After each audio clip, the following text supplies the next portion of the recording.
Ya, bismillahirrahmanirrahim. Assalamualaikum warahmatullahi wabarakatuh. Waalaikumsalam warahmatullahi wabarakatuh. Rabbi sahri sadri wa yassirli amri wahlul 'uqdatam min lisani yafqahu qawli.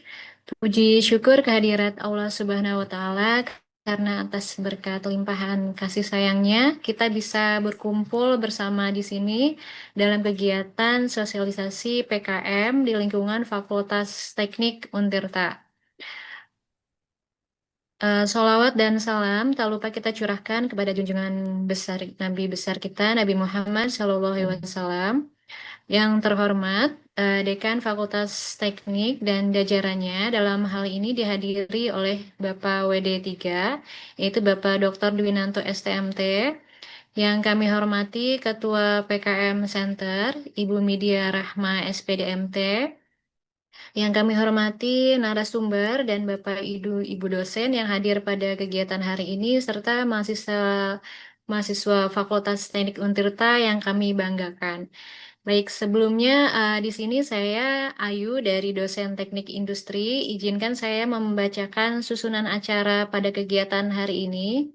Jadi teman-teman, untuk kegiatan hari ini, acara pertama adalah pembukaan, kemudian ada sesi sharing session, ada dua sesi yang diselingi dengan tanya jawab, kemudian acara selanjutnya adalah sosialisasi Liga PKM, dan yang terakhir penutup. Baik, untuk mempersingkat waktu, eh, pembukaan yang pertama yaitu sambutan yang akan disampaikan oleh Bapak WD3 kepada Bapak Dr. Dwinanto. Kami persilahkan, Pak. Baik, terima kasih Bu Ayu untuk waktunya. Assalamualaikum warahmatullahi wabarakatuh. Selamat pagi dan salam sejahtera untuk kita semua yang kami hormati Ketua PKM Center Fakultas Teknik Untirta. Ada yang pendahulunya Ibu Ardalia dan kemudian yang Ketua PKM Center untuk saat ini ada Bu Midya. Kemudian hadir juga di tengah kita ini tadi sudah konfirmasi ada Pak Heri, Ketua PKM Universitas ya, Center Universitas. Kemudian yang kami hormati juga tim PKM Center Fakultas Teknik Untirta, para dosen Fakultas Teknik, kemudian para ketua himpunan, kemudian serta mahasiswa Fakultas Teknik Untirta yang berbahagia. Puji syukur kita panjatkan kehadirat Allah Subhanahu wa taala karena pagi hari ini di Rabu 21 Januari 2026 jam 9.55 ini kita bisa berkumpul dalam kegiatan sosialisasi PKM 2026 Fakultas Teknik Universitas Sultan Ageng Tirtayasa dalam keadaan sehat.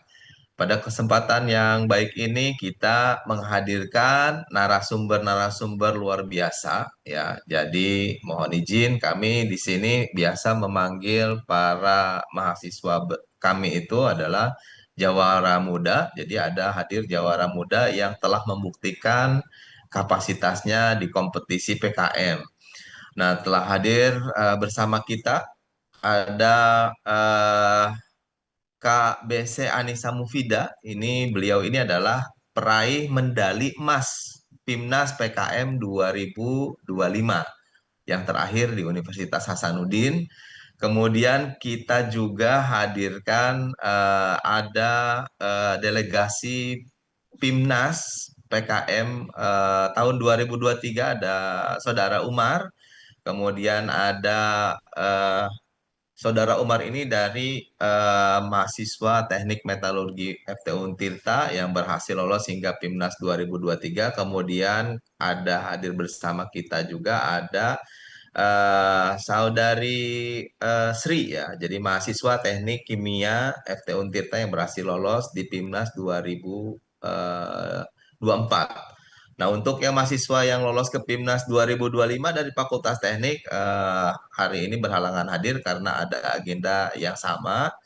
Kemudian insya Allah semua yang tadi saya sebutkan Mereka akan berbagi bersama kita tentang pengalaman teknis yang dapat kita adaptasi mulai dari menyusun ide, kemudian membangun tim, kemudian bagaimana memanajemen proses, sampai strategi meningkatkan kualitas dan kuantitas proposalnya. Supaya peluang kita untuk lolos menuju Pimnas PKM 2026 di Unhas Makassar ini akan semakin besar.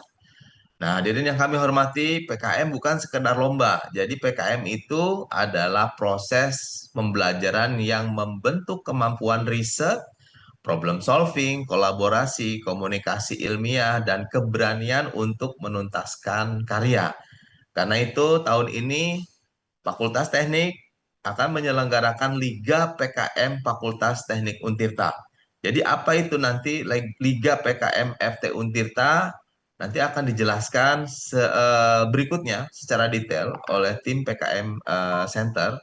Jadi secara garis besar untuk Liga PKM Fakultas Teknik Untirta ini adalah sebuah program pembinaan yang lebih terstruktur, bertahap dan terukur. Ini mulai dari sosialisasi, kemudian penguatan ide, penyusunan proposal, review menggunakan rubrik, hingga perbaikan yang terdokumentasi. Harapannya jelas, lebih banyak tim yang ikut, kemudian kita juga memiliki kualitas proposal yang semakin matang dan memiliki peluang lolos sampai PIMNAS itu bisa meningkat jumlahnya. Nah, oleh karena itu saya mengajak seluruh mahasiswa yang hadir pada pagi hari ini, para ketua himpunan, para dosen pendamping, ini untuk menjadikan kegiatan hari ini sebagai titik awal. Mari kita bangun budaya lebih berani memulai, lebih disiplin berproses, dan lebih kuat dalam kolaborasi. Kita ingin Fakultas Teknik Untirta tidak hanya mengirimkan proposal, tapi juga mengirimkan proposal yang benar-benar siap bersaing di tingkat nasional.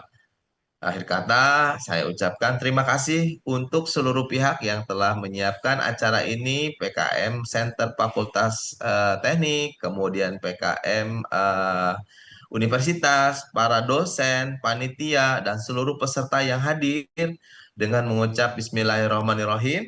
Sosialisasi PKM 2026 Fakultas Teknik Universitas Sultan Ageng Tirtayasa pada hari ini saya nyatakan dibuka. Semoga acara ini berjalan lancar dan membawa manfaat besar bagi kita semua. Wassalamualaikum warahmatullahi wabarakatuh. Selamat pagi dan salam sejahtera.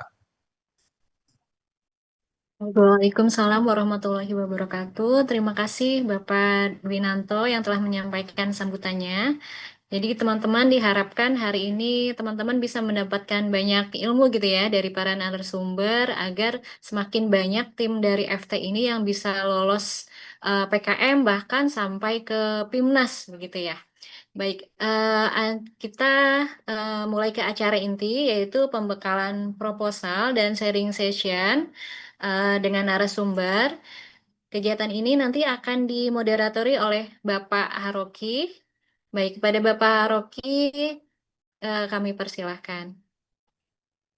Baik, terima kasih Bu Ayu. Suara saya terdengar, Bu? Iya, terdengar Bapak. Alhamdulillah. Ya, kita mulai. Assalamualaikum warahmatullahi wabarakatuh. Selamat pagi semuanya.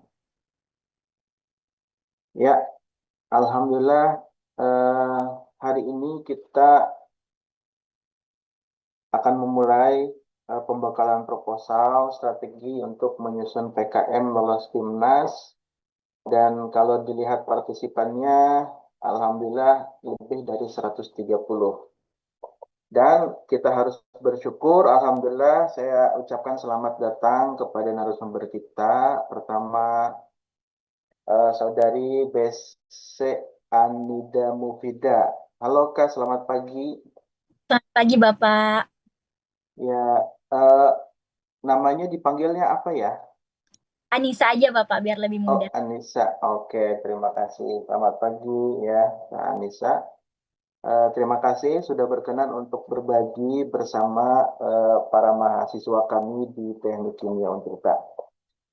Mohon maaf, di Fakultas Teknik Untirta, maaf. Oke, perkenalkan saya Haroki Madani, saya adalah dosen Teknik Kimia, dan pada sesi ini insya Allah akan menjadi moderator sampai nanti jam 12. Sebelum masuk ke materi, izinkan saya untuk membacakan CV dari narasumber kita hari ini, ya, untuk sesi pertama ya, Kak Anissa ini. Nama lengkapnya BC Anissa Mufidah Sahrani. Mohon maaf kalau ada kesalahan pembacaan. Mahasiswa semester 5 Universitas Hasanuddin. Aktivitasnya cukup luar biasa ya. Tempat tanggal lahir Limpo Majang 31 Desember 2004, kewarganegaraan Indonesia. Pendidikan MTS Asadiah Putri 2 Sengkang tahun 2019, lulus 2021. MAS Asadiah Putri Sengkang 2021 sampai 2023, kemudian melanjutkan ke Universitas Hasanuddin 2023 sampai sekarang. Dan pengalaman organisasinya luar biasa, dari sejak MTS sudah aktif menjadi ketua OSIS, MAS juga menjadi ketua OSIS, kemudian menjadi pengurus Forum Anak Kabupaten Wajo, koordinator divisi data dan penelitian Forum Genre Kabupaten Wajo 2023 sampai sekarang. Kemudian di kampus juga tidak kalah aktif menjadi pengurus Departemen Pengabdian Masyarakat Himpunan Mahasiswa Kedokteran Hewan Unhas 2025 sampai sekarang. Berarti masih aktif ya Kak ya? Ya, betul Pak, masih. Kemudian Sekretaris Umum UKM Minat Studi Ternak Produktif PSKH UH 2025 sampai sekarang.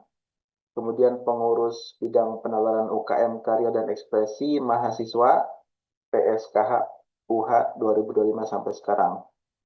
Ini juga ada pengalaman magang dan pengalaman pengabdian masyarakat. Dan yang paling utama, Kak Anissa ini juga memiliki prestasi di Timnas. Oleh karena itu, kita ingin mendapatkan ilmu-ilmu, trik-trik, dan juga pembekalan ya dari Kak Anissa ini. Silahkan para mahasiswa untuk membuat catatan dan mempersiapkan pertanyaan-pertanyaan sebanyak-banyaknya. Oke. Baik, ini waktunya sebenarnya dikasih waktu 50 menit ya, tapi untuk sementara saya berikan pemaparan dulu 30 menit. Gimana Kak Anissa, cukup ya? Cukup Pak. Oke, nanti setelah itu dilanjutkan tanya jawab. Untuk waktu dan layar dipersilakan. Baik, sebelumnya terima kasih Bapak Haroki dan teman-teman juga. Pertama-tama tentu kepada Allah Subhanahu wa Ta'ala kita bersyukur atas kesempatan dan nikmatnya kepada kita semua, sehingga hari ini kita bisa bertemu meskipun di sini masih via virtual, tapi semoga tidak mengurangi esensi dari apa yang ingin kita capai sama-sama hari ini. Dan kepada Rasulullah Sallallahu Alaihi Wasallam kita bersolawat, Allahumma sholli ala Sayyidina Muhammad wa ala Sayyidina Muhammad. Dan kembali lagi, senang sekali teman-teman, ada Bapak Dekan juga tadi. Terima kasih banyak atas kesempatan yang diberikan kepada saya untuk berbagi bersama teman-teman semua pada siang hari. Mungkin di situ masih pagi ya, kan kita beda sejaman. Kemudian nanti di sini saya akan coba untuk sharing pengalaman juga kepada teman-teman, tentunya tanpa bermaksud menggurui ataupun mengajar. Di sini saya cuma akan coba sharing barangkali pengalaman-pengalaman saya sebelumnya bisa menjadi semacam dasar buat teman-teman dalam persiapan PKM 2026 ini insya Allah. Ya mungkin untuk memanfaatkan waktu sebaik-baiknya, kita akan mulai saja. Coba saya izin share screen ya di sini. Semoga bisa.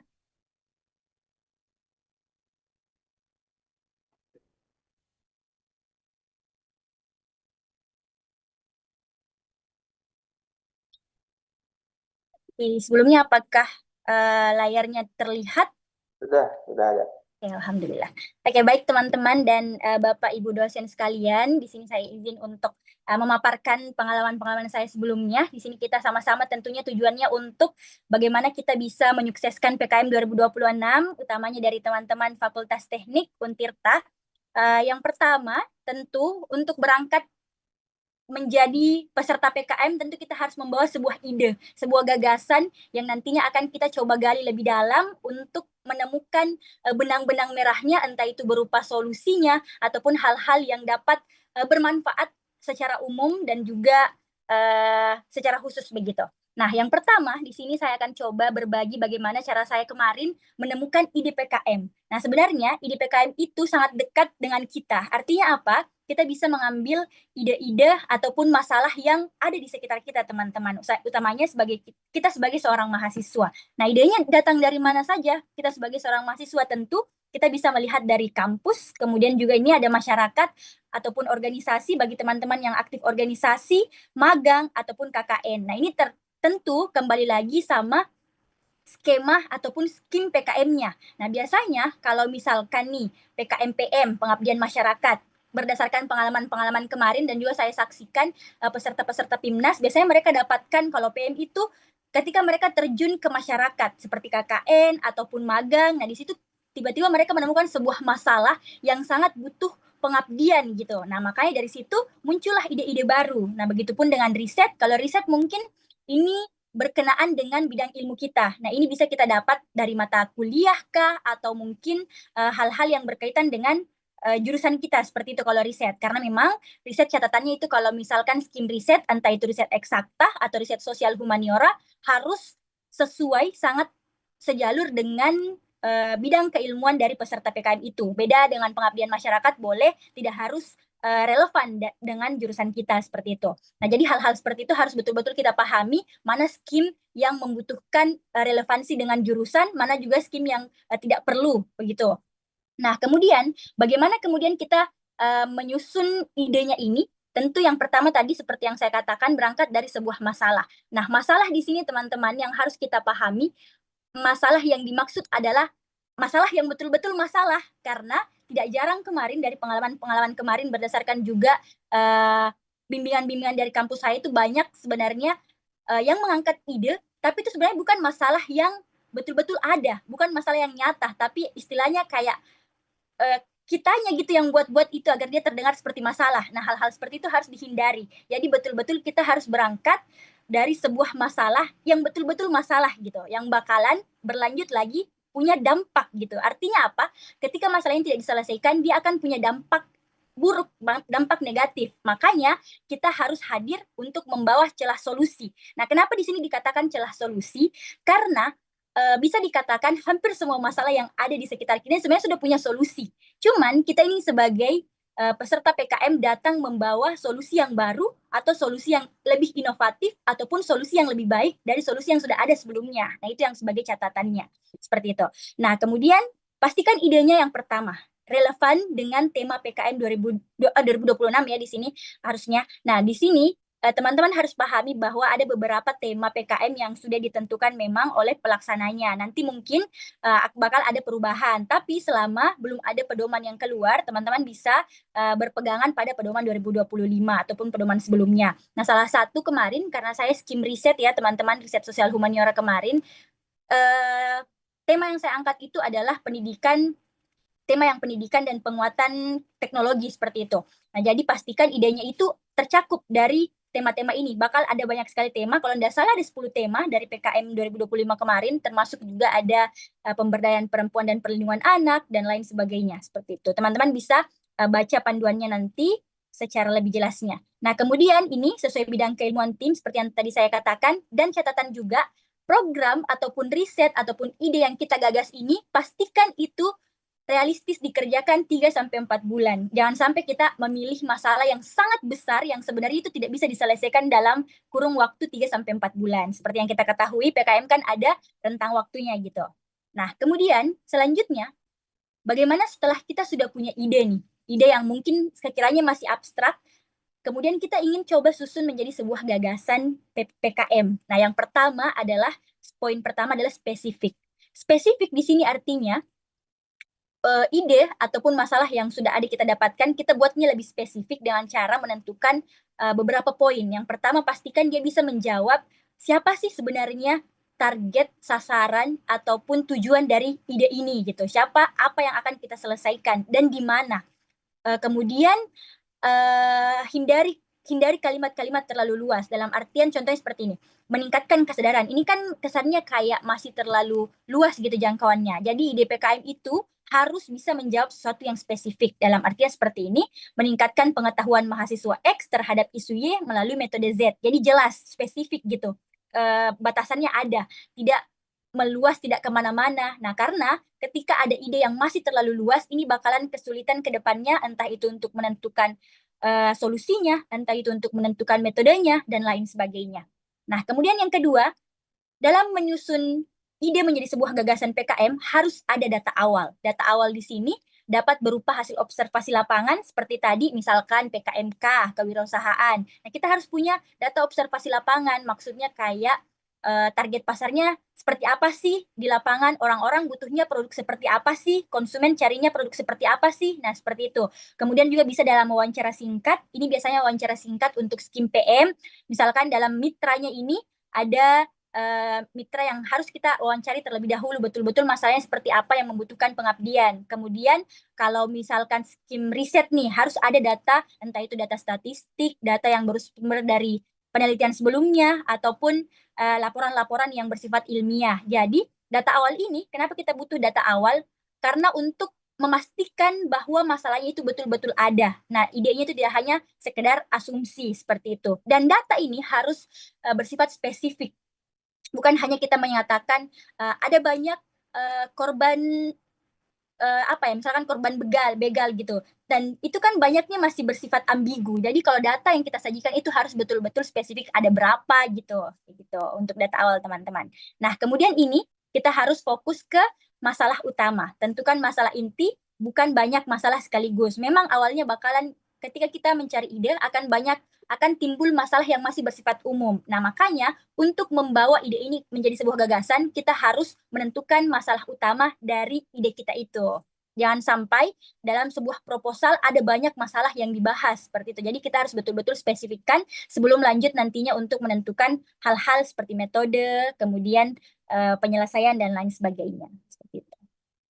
Kemudian kita lanjut setelah udah ada nih, idenya udah berbentuk gagasan lah ya, kita udah di kepalanya udah kebayang gimana alur penelitian kita, gimana alur pengabdian kita, gimana alur kewirausahaan kita dari awal sampai akhir. Nah, lanjutlah kita ke tahapan proposal, tahapan yang tentunya sangat krusial dalam proses PKM ini, karena tidak bakal sampai ke PIMNAS kalau misalkan proposalnya tidak maksimal seperti itu. Nah, strategi yang mungkin bisa saya bagi kepada teman-teman, yang pertama, penting sekali untuk pahami karakter skema PKM. Ketika teman-teman pilih skim KC misalkan ya, Karya Cipta, misalkan teman-teman pilih KC, pastikan teman-teman memahami betul-betul bagaimana skema, bagaimana aturan, bagaimana hal-hal yang diminta dari skim tersebut. Karena setiap skim itu beda-beda teman-teman. Jangan sampai teman-teman salah dalam memahami panduan, karena panduan itu ada panduan yang include semuanya. Jangan sampai kita fokusnya ke RSH, ternyata skim kita itu KC gitu. Jadi pastikan betul-betul pahami skim yang kita pilih. Nah, kemudian yang kedua, struktur proposalnya itu harus runtut dan konsisten. Artinya apa? Kita berangkat dari sebuah masalah, kita berangkat dari sebuah ide, dari situ ada tujuan yang ingin kita capai tentunya. Nah, setelah itu baru lanjut lagi, bagaimana untuk mencapai tujuan ini, ada metode yang relevan. Nah, setelah itu, ketika kita sudah melaksanakan ataupun kita sudah menggagas metodenya, maka akan ada bayangan luaran dari apa yang sudah kita rencanakan. Jadi berangkat dari masalahnya dulu, dari masalahnya itu ada tujuan yang ingin kita capai, untuk mencapai tujuan itu ada metodenya. Nah, berdasarkan ketika kita sudah laksanakan metodenya, bakal ada luaran, bakal ada hasil. Entah itu, kalau misalkan Karya Cipta berarti ada prototipenya, ada bendanya gitu kan. Kalau misalkan kewirausahaan, kita berhasil menjual sekian. Kalau misalkan riset, kita berhasil menjawab pertanyaan ini gitu, kayak gitu. Kemudian, bagaimana sih proposal yang baik itu? Proposal yang baik sama seperti tadi, masalahnya spesifik dan terukur, jelas batasan masalahnya, kemudian metodenya jelas dan logis. Jangan sampai tujuannya A, tapi metodenya B. Ini sangat fatal dan tidak jarang terjadi. Ada yang tujuannya A, tapi cara mencapainya metodenya itu salah gitu. Metode risetnya salah, metode pelaksanaan salah, dan ini akan sangat berpengaruh karena salah satu poin penilaian yang paling tinggi dari PIMNAS itu adalah metode pelaksanaan, metode riset seperti itu. Kemudian luarannya nyata dan sesuai skema. Ini juga sesuai skema ini penting sekali teman-teman karena ini agak tricky ya. Ada beberapa memang skim yang ketika kita tidak jeli kita akan jatuh di situ. Contohnya nih PKMPI, penerapan IPTEX, dan PKM pengabdian masyarakat. Nah, dia ini kayak banyak kemarin terjadi ternyata dia salahnya itu di mitranya. Karena kenapa? Bedanya adalah misalkan PKMPM itu mitranya non-profit yang tidak berpenghasilan. Sedangkan kalau PKMPI mitranya itu mitra profit yang punya penghasilan. Nah, banyak yang proposalnya itu tidak sesuai skema. Misalkan mitranya kebalik kah? Atau mungkin luarannya kebalik kah? Nah, jadi hal ini perlu sekali kita perhatikan. Jangan sampai kita terjerumus di hal-hal yang sebenarnya sangat bisa kita antisipasi, tapi kita terjerumus di situ. Nah, seperti itu. Dan ini juga tidak kalah pentingnya, poin 4 adalah format proposal sesuai panduan. Nah, kenapa ini sangat penting? Meskipun ide kita bagus, meskipun metodenya sudah sangat jelas, tetapi ketika kita tidak mengikuti format ataupun aturan yang ditentukan oleh Belmawah, ini akan sangat berpengaruh. Banyak proposal-proposal yang sekiranya bagus, tapi ternyata hanya kesalahan format saja. Mungkin ada yang kebalik penempatannya, ada yang kebalik tempat halamannya. Ini akan sangat berpengaruh. Karena bayangkan, ada ribuan proposal yang ingin diseleksi, teman-teman. Tentunya penyeleksi akan cari proposal yang nggak punya kesalahan gitu. Jadi sekiranya ketika dia udah dapat proposal yang nggak sesuai format nih, pasti langsung di cut gitu, bakal dicari lagi proposal yang zero mistake gitu. Nah, ini juga tulis proposal dengan asumsi reviewer tidak mengenal kita. Ini kemarin yang banyak ditekankan kepada kami juga di Unhas bahwa pastikan proposal, pastikan laporan akhir, pastikan artikel ini yang kita tulis itu adalah bacaan yang sekali baca orang-orang udah bisa langsung ngerti. Artinya apa? Banyak orang yang menyusun tapi karena dia udah paham banget nih dengan idenya, udah paham banget dengan alur risetnya. Makanya ketika dia menuangkan dalam bentuk tulisan, dia tuangkan itu inti-intinya saja. Artinya kayak sesuatu yang menurut dia aja udah bisa paham gitu. Tapi dia nggak mikirin siapa yang bakal baca ini proposal. Jadi pastikan ketika kita menuliskan hal itu, sekali reviewer baca, udah bisa ngerti tanpa harus bertanya-tanya lagi dengan pertanyaan-pertanyaan lanjutan gitu. Kayak gitu. Jadi pastikan reviewernya itu bisa mengerti dengan baik dan jelas tanpa harus punya pertanyaan tambahan. Karena kita nggak bakal bisa jawab. Dia tuh bacanya nggak di samping kita gitu kan. Nah, kemudian ini fokus ke substansi karena nggak semua proposal yang panjang itu jelas, tapi ketika kita sudah fokus ke substansinya, insya Allah akan dapat dipahami dengan baik. Nah, kemudian tentu penting juga untuk kita pahami kesalahan-kesalahan umum yang biasa terjadi untuk menghindari hal ini. Yang pertama dari segi administrasi, teman-teman. Yang pertama tadi salah format, tentu ini salah format harusnya sudah sangat bisa kita antisipasi karena sudah sangat jelas di panduan. Ketika panduan bilang A, pastikan kita inputnya A. Meskipun menurut kita ada pemahaman yang kayaknya salah deh, kayaknya yang pernah saya dapat sebelumnya nggak gini, tapi kalau panduan bilang seperti itu, ikutin panduan, kayak gitu. Nah, kemudian lampiran tidak lengkap, karena kita ketahui di proposal itu ada banyak sekali, ada beberapa lampiran-lampiran yang harus disertakan. Pastikan kita melengkapi lampirannya, bukan hanya fokus ke inti halamannya, tapi lampirannya juga harus dilengkapi ya. Kemudian isi utama tidak salah unggah. Dan kemudian untuk poin selanjutnya adalah dari segi substansi, masalahnya tidak jelas, ada beberapa proposal yang masih tidak ditemukan benang merah, apa sih sebenarnya masalah ini yang dia ingin kaji, kayak gitu. Pastikan ini tidak menjadi masalah di kita juga, dan solusi tidak menjawab masalah. Memang, hampir semua proposal itu pasti ada solusi yang ditawarkan, tapi tidak semua solusi itu berhasil menjawab masalah yang dia sajikan di awal. Jadi pastikan antara masalah dan solusi yang kita tuangkan di proposal itu relevan. Dan ide tidak ada kebaruan. Ini juga sangat tricky ya teman-teman, seperti tadi yang dikatakan bahwa hampir sebenarnya semua masalah yang ada di sekitar kita ini sudah ada solusinya. Nah, caranya adalah bagaimana kita hadir membawa sebuah kebaruan yang lebih inovatif gitu. Nah, kemudian dari segi metodologi. Metodologinya terlalu umum, kemudian tidak sesuai tujuan, dan juga jadwal dan anggaran tidak masuk akal. Seperti tadi, pastikan ide yang kita gagas ini adalah sesuatu yang realistis diselesaikan oleh seorang mahasiswa ber-PKM. Nah, dengan pertimbangan apa? Pertimbangkan jadwal PKM-nya dan pertimbangkan anggaran PKM-nya. Kemarin, kalau tidak salah, saya pendanaannya itu dapat 6.500.000.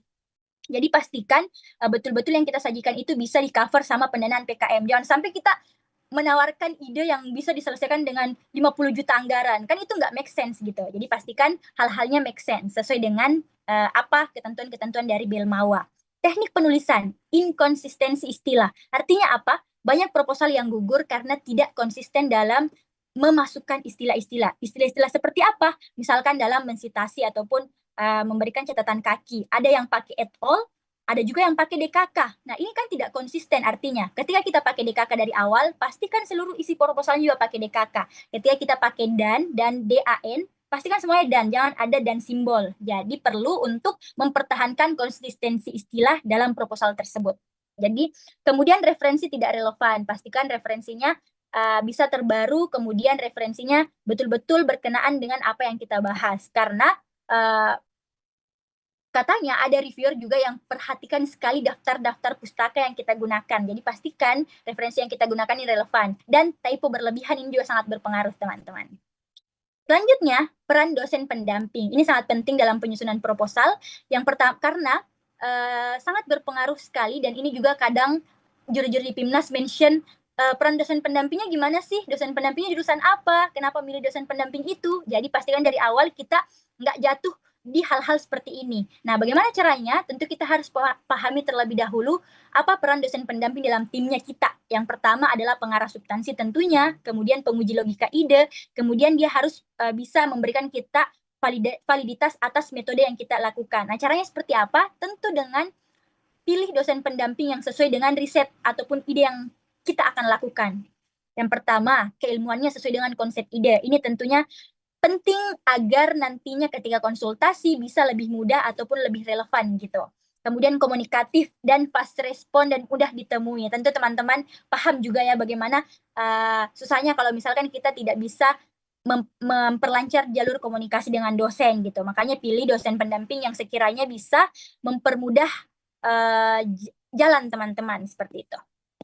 Nah, ini poin penting sekali di PKM itu ada kitab sucinya. Kitab sucinya adalah apa? Panduan. Jadi kita harus betul-betul berpegangan pada panduan. Teman-teman silahkan buka ketika ingin menyusun proposal, ketika ingin mencoba mencari metode penelitian dan lain sebagainya, silahkan buka panduannya dan pastikan betul-betul sesuai dengan panduan tersebut. Ini yang satu hal yang selalu ditekankan kepada kami juga kemarin dalam berproses, pastikan sesuai dengan panduan. Nah, ini di panduan tentu jelas ya teman-teman, seperti ini contohnya. Ini contoh dari riset sosial humaniora kemarin, jadi sudah jelas sekali pendahuluan ada apa aja. Nah, ini agak tricky karena penjelasannya itu dalam bentuk seperti ini, dalam bentuk paragraf, bukan poin-poin. Jadi pastikan tidak ada poin yang terlewat. Bakal dijelaskan semua poin-poin apa saja, misalkan ini di paragraf akhir di bab pendahuluan. Pada bab ini perlu dicantumkan tujuan riset, manfaat riset, keutamaan riset, temuan ditargetkan, kontribusi riset terhadap ilmu pengetahuan, dan luaran riset. Jadi ketika ada yang dimention dalam panduan, pastikan poin ini semua kita input ke dalam proposal seperti itu. Nah, ini melanjut ke tinjauan pustaka, dan sekali lagi ini beda-beda ya teman-teman setiap skim.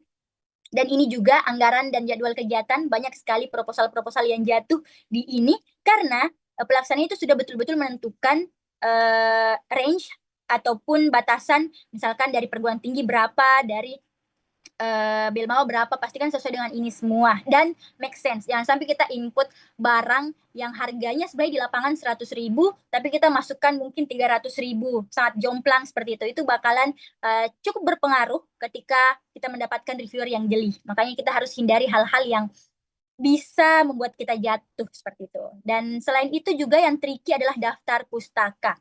Tidak jarang sudah sampai di PIMNAS pun katanya dari kami yang kita dapat cerita-cerita gitu di Unhas, banyak yang jatuh di daftar pustaka. Ini yang juga sangat tricky di poster teman-teman. Mungkin teman-teman yang sama-sama sudah ikut kemarin di PIMNAS sebelumnya, ada banyak poster yang dari segi desain, dari segi layout itu bagus banget, tapi dia nggak juara. Kenapa?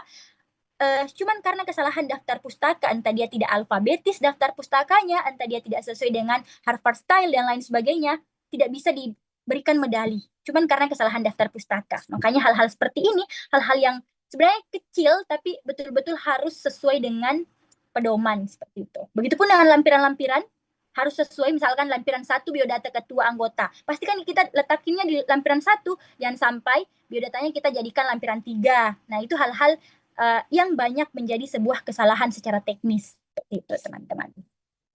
Nah, terakhir tentu saya akan coba juga sharing bagaimana pengalaman di PIMNAS kemarin setelah diberikan kesempatan untuk lolos proposal, setelah proposalnya didanai, kita laksanakan risetnya sebaik mungkin, semaksimal mungkin, sesuai dengan apa yang sudah kita janjikan di proposal. Tentu ketika diberikan kesempatan ke PIMNAS, bagaimana caranya kita maksimalkan. Catatan yang selalu saya pegang, PIMNAS itu selalu menuntut zero mistake. Tidak boleh ada kesalahan yang ditemukan oleh Dewan Juri. Nah, bagaimana caranya? Tentu ada dua. Bagaimana kita mempersiapkan sebelum kita ke PIMNAS dan bagaimana ketika kita sudah ada di panggung PIMNAS tersebut. Nah, untuk persiapan sendiri, kita harus betul-betul menguasai substansi, entah itu dalam segi materi, karena bukan hanya metode ataupun cara kita dalam melaksanakan riset ataupun pengabdian kita dan lain sebagainya, tapi substansinya. Substansi di sini seperti penguasaan materi yang berkaitan dengan hal tersebut, teori-teori yang mendasari riset kita, itu semuanya harus kuat. Karena itu bakal dipertanyakan seperti itu. Kemudian ada pemahaman data dan hasil, kerjasama dan kekompakan tim, ini sangat penting. Makanya dari awal pastikan kita memilih komposisi tim yang sesuai dan sangat punya visi yang sama lah dalam berPIMNAS gitu teman-teman, karena kekompakan ini menjadi salah satu item penilaian di PIMNAS gitu. Kemudian ada latihan presentasi berulang karena tentu semuanya butuh persiapan dan bukan hanya presentasinya saja tetapi simulasi tanya jawab. Kita bisa lakukan simulasinya dengan dosen ataupun teman. Makanya tadi penting juga untuk memilih dosen yang sesuai dengan visi kita sebagai seorang peserta PKM seperti itu. Nah, setelah lanjut ke persiapan, setelah selesai persiapannya teman-teman, kita sudah diberikan kesempatan ke panggung PIMNAS. Apa yang bakal kita lakukan? Yang bisa saya ceritakan kepada teman-teman bagaimana pengalaman saya kemarin tentunya adalah tampilkan semaksimal mungkin. Jangan sampai ada celah, jangan sampai ada hal yang membuat kita gagal mendapatkan medali hanya karena kesalahan-kesalahan sepele. Yang pertama tentunya pastikan kita bisa presentasi dengan lancar.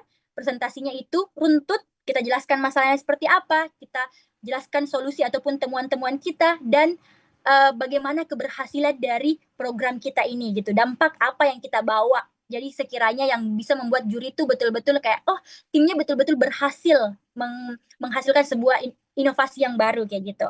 Nah, kemudian setelah presentasi bakal ada tanya jawab teman-teman. Bagaimana tanya jawab kemarin itu penting untuk menjawab dengan jujur, karena ketika juri menemukan perbedaan antara apa yang kita ucapkan dengan apa yang kita tulis, entah itu di proposal, entah itu di artikel ilmiah nantinya, entah itu di laporan akhir, itu akan sangat fatal gitu, karena bakal dicari kesesuaiannya gitu. Kemudian tampil menarik dan meyakinkan. Menarik di sini dari segi pembawaan kita, dari segi bahan presentasi kita dalam hal ini adalah PPT, kemudian juga look gitu, karena kemarin pengalaman ternyata ada juga kesalahan kayak penampilan gitu teman-teman. Pastikan kita memenuhi persyaratan yang ditentukan oleh pelaksana PIMNAS. Kan misalkan disuruh pakai alma mater kampus, pokoknya betul-betul pakai alma mater kampus yang tidak ada embel-embel penambahan seperti bordiran kah atau bordiran PIMNAS kayak gitu-gitu. Nah, itu termasuk juga mempengaruhi kemarin.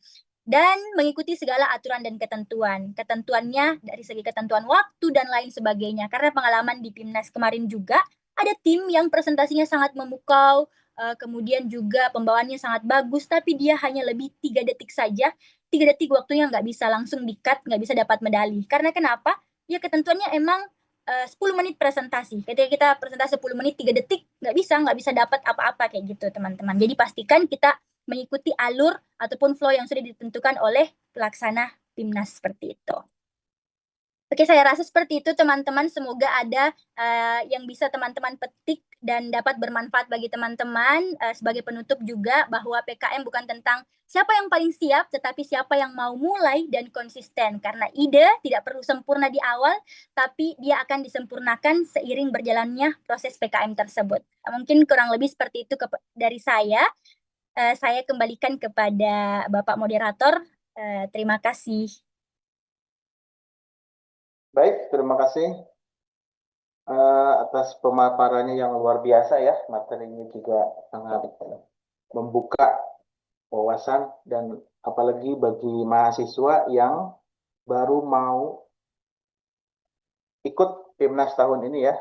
Oke, ini sudah 30 menit. Kita masih punya waktu kira-kira 20 menit untuk tanya jawab. Saya berharap nanti para mahasiswa ini bisa memanfaatkan kesempatan ini sebaik-baiknya ya. Sebelum kita mulai, mungkin saya ingin menggarisbawahi apa yang disampaikan tadi, dimulai dari berangkat ide datangnya dari mana, kemudian masalah itu yang seperti apa ya, bukan masalah yang dibuat-buat, tadi itu saya garis bawahi. Dan yang paling utama itu bahwa kita harus memahami dan mengikuti aturan sedetail mungkin ya. Bahkan tadi di bagian penghujung materi dikatakan bahwa presentasi lebih 3 detik aja itu sudah tidak bisa mendapat penilaian yang baik begitu ya. Oke, dan sisanya banyak tadi yang bisa kita dapatkan. Oke, sekarang masuk kita ke sesi tanya jawab. Silakan saya beri kesempatan untuk pertama 3 penanya terlebih dahulu mungkin ya. Silakan angkat tangan yang ingin bertanya. Ada mahasiswa yang ingin bertanya? Silakan.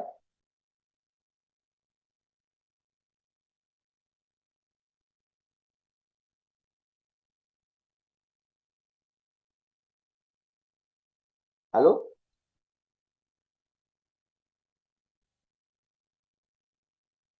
Oke, sambil menunggu silakan dipersiapkan. Mungkin pertanyaan dari saya, Kak Anissa ya. Saya mau bertanya, bagaimana tahap pendekatan dengan dosen pembimbing, Kak? Ada pengalamannya, siapa tahu bisa diceritakan, Kak? Oke, baik, terima kasih Bapak atas pertanyaannya. Kalau dari saya sendiri, kemarin kan berangkat dari ide. Nah, ide saya itu kebetulan saya ambil dari mata kuliah kesejahteraan hewan. Nah, saya dari jurusan kedokteran hewan ya, teman-teman.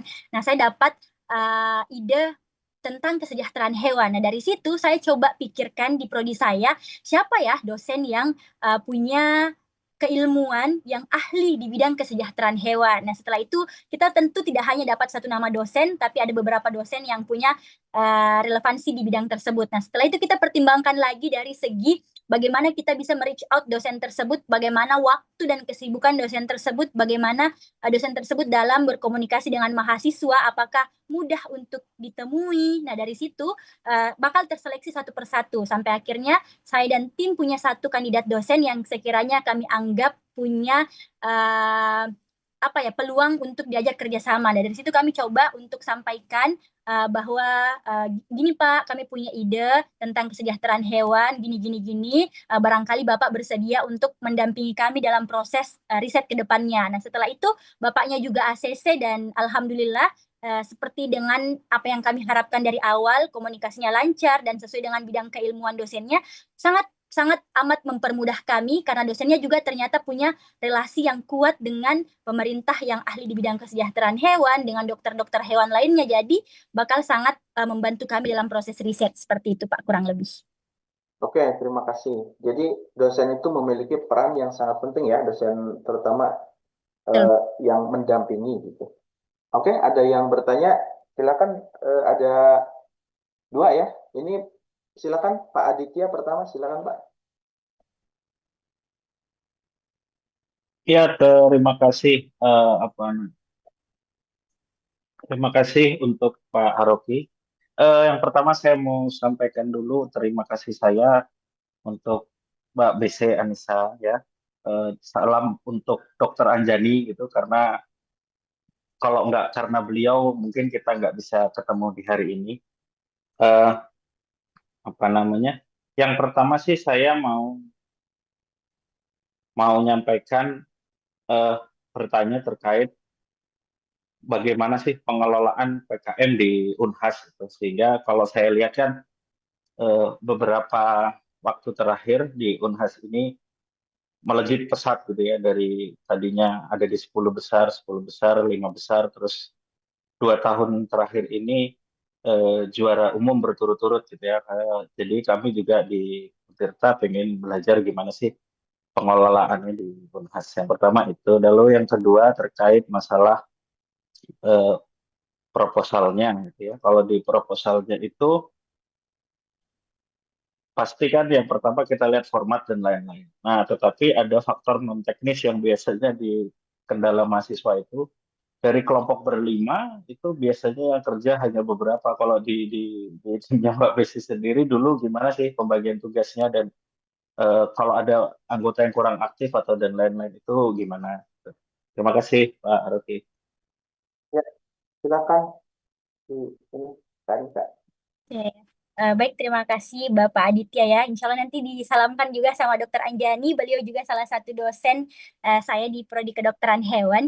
Kemudian masuk ke pertanyaannya ya Bapak terkait dengan pengelolaan PKM di Unhas berdasarkan pengalaman juga. Tentu kami itu di Unhas betul-betul didampingi secara intensif ketika akan mulai ber-PKM dalam artian dari penyusunan ide dan yang saya lihat Unhas itu dia suka bergerak cepat gitu Bapak. Bahkan kemarin belum selesai Pimnas 38 pun sudah ada fakultas yang sudah mulai mempersiapkan Pimnas 39 gitu. Itu yang pertama, harus bergerak cepat yang saya tangkap. Nah, kemudian yang kedua adalah yang sebenarnya cukup ter-highlight yang membuat saya juga merasa itu yang membedakan Unhas dengan universitas lainnya adalah reward yang dijanjikan universitas terhadap mahasiswa yang ber-PKM. Seperti tadi yang kemarin juga disampaikan di sambutan, kalau tidak salah di sambutan PKM Pimnas 38 bahwa Unhas itu dia memberikan reward kepada mahasiswa yang tergantung si fakultasnya. Ada fakultas yang memberikan rewardnya itu bebas skripsi ketika dia sudah sampai Pimnas, tapi juga ada fakultas yang baru memberikan bebas skripsi ketika mendapatkan medali. Tentu kita sebagai mahasiswa ketika mendengarkan janji bebas skripsi bakal sangat mati-matian memperjuangkan ini Bapak. Mengingat juga kayak apa ya, PKM itu kan dikerjakan berkelompok gitu. Dibandingkan kalau kita skripsi kita harus keluarkan uang sendiri, kita kerjakan sendiri. Jadi ini sangat cukup memacu kita sebagai mahasiswa untuk betul-betul memperjuangkan PKM kayak gitu karena ada reward yang dijanjikan. Nah, kemudian kemarin juga ketika kita sudah lolos Pimnas di Unhas, kami dijanjikan kalau misalkan Unhas berhasil mempertahankan Adikarta Kertawidya, kita dijanjikan sebagai semua anak Pimnas itu bakal dibawa ke Singapura dan Malaysia. Jadi ada janji-janji yang membuat kita kayak, oh pokoknya harus kayak gitu. Nah kemudian sama seperti tadi pendampingan intensif, jadi disediakan pokoknya upload secara berkala, proposalnya disusun terlebih dahulu, kemudian ada upload internal 1, setelah diupload bakal direview, setelah itu dikembalikan sebagai sebuah feedback ke mahasiswanya, setelah itu disuruh perbaiki lagi, upload internal 2, internal 3, sampai akhirnya ada pemberian PIN kepada mahasiswa-mahasiswa yang layak untuk submit ke Belmawa, seperti itu. Seperti itu sih Bapak kurang lebih intinya pendampingan intensif, kemudian bagaimana universitas memberikan motivasi, memacu mahasiswa agar memberikan semaksimal mungkin dalam prosesnya. Kemudian tadi yang kedua terkait tim ya Bapak. Betul sekali bahwa tidak jarang sebenarnya saya dengan tim selalu bilang, PKM itu mudah sebenarnya. Yang buat susah ketika timnya nggak bagus, ketika timnya nggak bisa kerja semua kayak gitu. Kemarin saya dan tim itu cuma 4 orang, kan misalkan maksimalnya 5 ya Bapak.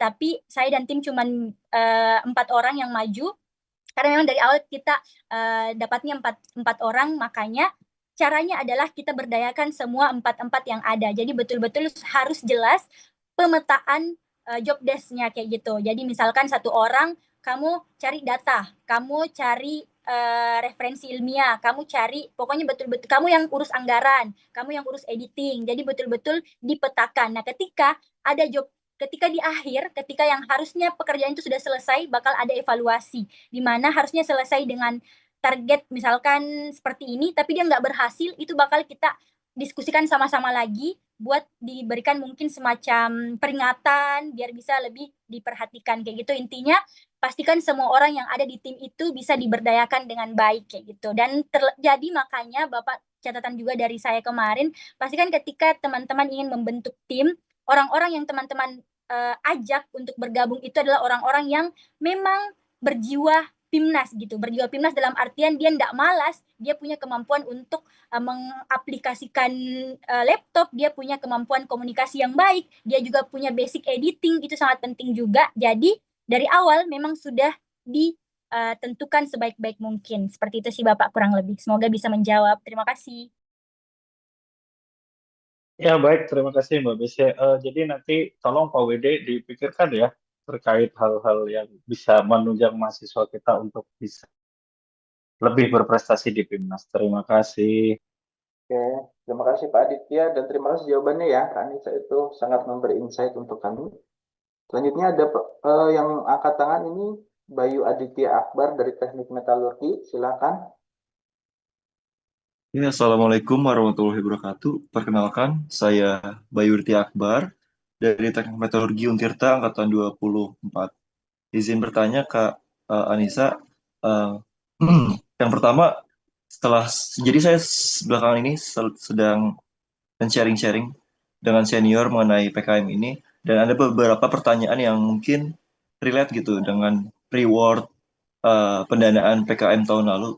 Jadi yang pertama tuh, jadi banyak yang mendapatkan pendanaan PKM, tapi itu dia nggak nyampe lolos ke PIMNAS. Itu kira-kira tips and triknya gimana ya Kak? Dan analisa kekurangannya tuh kira-kira gimana biar kita tuh benar-benar masuk ke PIMNAS bukan cuma dapat dana PKM-nya gitu. Terus yang kedua, saya juga dapat insight bahwa eh, ada apa namanya dana yang tersendat gitu. Jadi misalkan dari timeline dari PKM itu udah harus jalan risetnya, tapi karena dananya itu belum turun atau kendala segala macam itu kan jadinya harus tertunda gitu ya buat progres risetnya itu bagaimana kira-kira untuk pelaporannya. Terima kasih.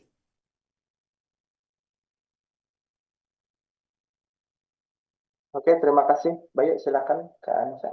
Oke, baik. Terima kasih Bayu atas pertanyaannya. Ini terkait dengan bagaimana ketika kita sudah lolos pendanaan dan bisa sampai ke PIMNAS. Nah, jadi setelah tahapan pendanaan, step selanjutnya adalah pelaksanaan program. Nah, caranya agar program yang kita setelah kita didanai ini berhasil, tentu adalah laksanakan pelaksanaannya dengan betul-betul sesuai dengan proposal begitu, dengan semaksimal mungkin. Misalkan nih riset, jadi pastikan risetnya itu berjalan sesuai dengan apa yang kita cantumkan di proposal. Itu yang pertama. Misalkan juga kewirausahaan, pastikan kita bisa berhasil menjual produk sesuai dengan target. Itu dari segi pelaksanaan. Setelah itu, ketika lolos pendanaan, ada yang namanya laporan kemajuan dan juga laporan akhir. Nah, laporan kemajuan ini disusun sebelum yang namanya PKP2. PKP2 ini kayak presentasi untuk melaporkan apa yang sudah kita lakukan selama pelaksanaan program. Jadi, laporan kemajuan ini dalam segi administrasi harus disusun sebaik mungkin karena selain faktor selain faktor kurangnya bentuk pelaksanaannya, hal-hal juga yang membuat kita gagal ke PIMNAS adalah penyusunan laporan kemajuan yang tidak maksimal. Entah itu tidak sesuai format lagi, ataupun tidak sesuai target, tidak berhasil mencapai target, tidak berhasil menyelesaikan program dalam jangka waktu 3-4 bulan, kayak gitu. Nah, setelah itu ada yang namanya PKP2. Apa ya kepanjangannya, lupa juga. Intinya dia kayak, mungkin teman-teman yang udah lulus kemarin tahu, PKP2 itu kita isinya kita dengan dibagi per room, dengan reviewer. Isinya itu 2 reviewer. Jadi kita akan melaporkan apa yang sudah kita lakukan selama pelaksanaan program. Nah, ini banyak yang gagal di PKP2. Gagalnya seperti apa? Yang pertama itu dinilai dari segi presentasinya. Banyak yang idenya bagus, pelaksanaan programnya bagus, tapi ternyata dalam presentasinya mungkin tersendat-sendat, tidak bisa dipahami dengan baik. Nah, jawabnya juga gagal. Nah, itu hal-hal semuanya yang mengkat kita untuk sampai ke PIMNAS. Karena sekali lagi tentu bakal dicari yang betul-betul layak dari segi administrasi dan juga cara dia mengutarakan apa yang telah dia lakukan seperti itu. Untuk yang membuat hal-hal yang membuat kita gagal ke PIMNAS gitu. Kemudian terkait dengan dana ya. Kalau pengalaman kemarin, alhamdulillah dananya itu memang turun sesuai dengan yang sudah dijadwalkan. Jadi setelah pengumuman lolos pendanaan, kurang lebih semingguan itu dananya sudah turun sih kemarin kalau kami ya. Dan sejauh saya ber-PKM kemarin tidak ada di universitas yang katanya dananya terhambat, tapi memang ada apa ya?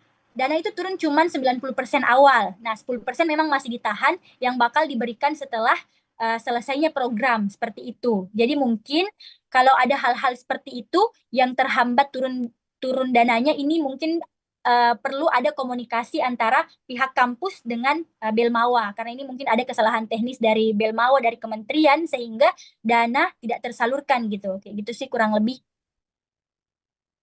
Semoga bisa menjawab ya. Oke, gimana Bayu? Sudah cukup? Mungkin ada follow up question Kak. Tadi untuk yang pertanyaan pertama itu kan metode yang dipakai harus sesuai dengan proposal ya. Misalkan yang diajukan itu PKM riset gitu. Nah, ternyata itu kan udah ada metodenya kayak pengujiannya dan lain-lain. Tapi ternyata pas di lapangan tuh pengujian ini misalkan alatnya itu nggak ada dan kita ngegunain metode alternatif tapi buat pengujian yang sama itu kira-kira bisa nggak Kak? Atau benar-benar saklek harus berpatok ke proposalnya? Terima Oke. kasih. Oke, terima kasih atas pertanyaan lanjutannya. Nah, hal-hal seperti itu bisa, asalkan kita punya dasar kenapa kita mengganti apa yang sudah kita masukkan ke proposal. Nah, sama seperti case-nya seperti tadi, kita masukkan alat A, tapi ternyata ketika di lapangan tidak ada alatnya, makanya kita pakai alat B, tapi perlu penjabaran yang jelas gitu. Makanya nanti ketika PKP 2, hal-hal seperti itu sangat perlu dipertahankan. Begitupun saya kemarin ada beberapa perubahan seperti lokasi yang saya gunakan di proposal itu saya sertakan 8 lokasi kalau tidak salah, tapi ketika pelaksanaan ternyata yang memungkinkan untuk digunakan itu cuma 5 lokasi dengan alasan-alasan yang ilmiah, dengan alasan-alasan yang mendukung hal-hal seperti itu bisa diterima. Seperti itu. Intinya tidak merubah alur riset apa yang sudah kita rencanakan sebelumnya. Baik, terima kasih banyak Kak Anissa. Oke, Oke, sama-sama. terima kasih. Saya kira masih ada waktu untuk satu penanya lagi. Apakah ada yang mau bertanya? Oke, silakan. Ini terakhir ya. Setelah ini nanti kita akan beralih ke narasumber yang lain. Silakan, Saudara Bagas dari jurusan apa? Silakan memperkenalkan diri sebelum bertanya. Baik, sebelumnya terima kasih atas kesempatannya. Perkenalkan, nama saya Muhammad Bagas Altafa dari Informatika Angkatan 2023.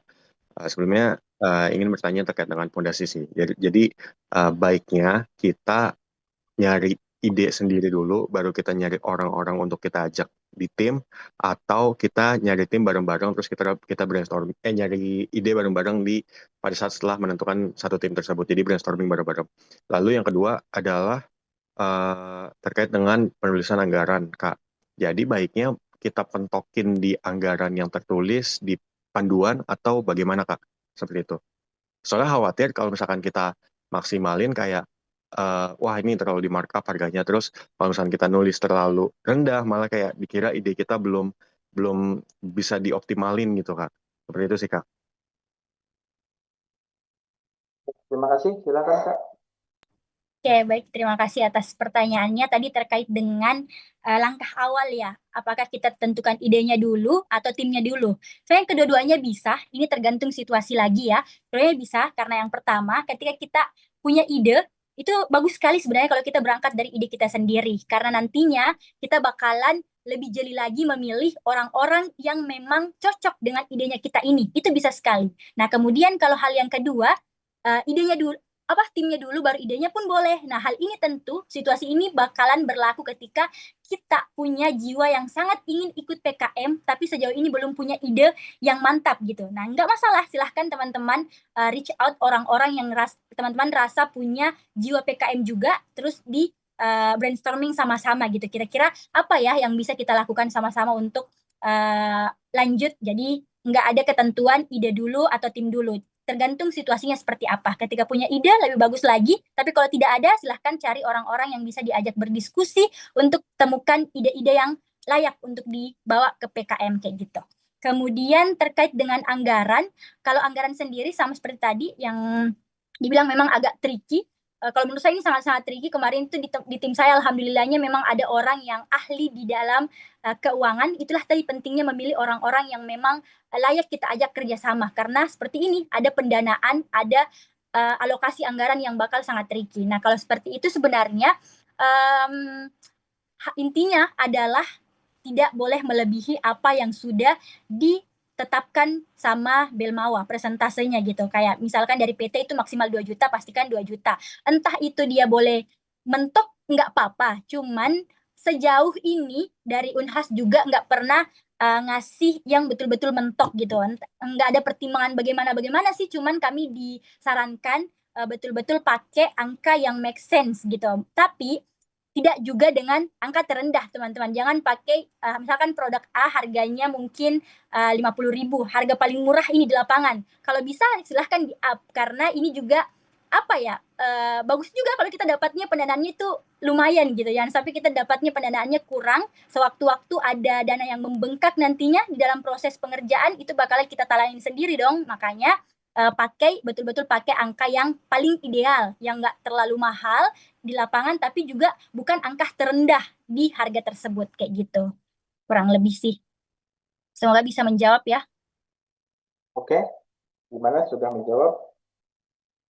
Sudah menjawab sekali Kak Sahrani. Ya. Paling aku ada follow up question. Jadi nanti kalau misalnya di Untirta ini kan ada per submit untuk per fakultas ya Kak ya. Nah nanti untuk misalkan tim aku ada saya narik dari FEB, misalkan dari ekonomi bisnis.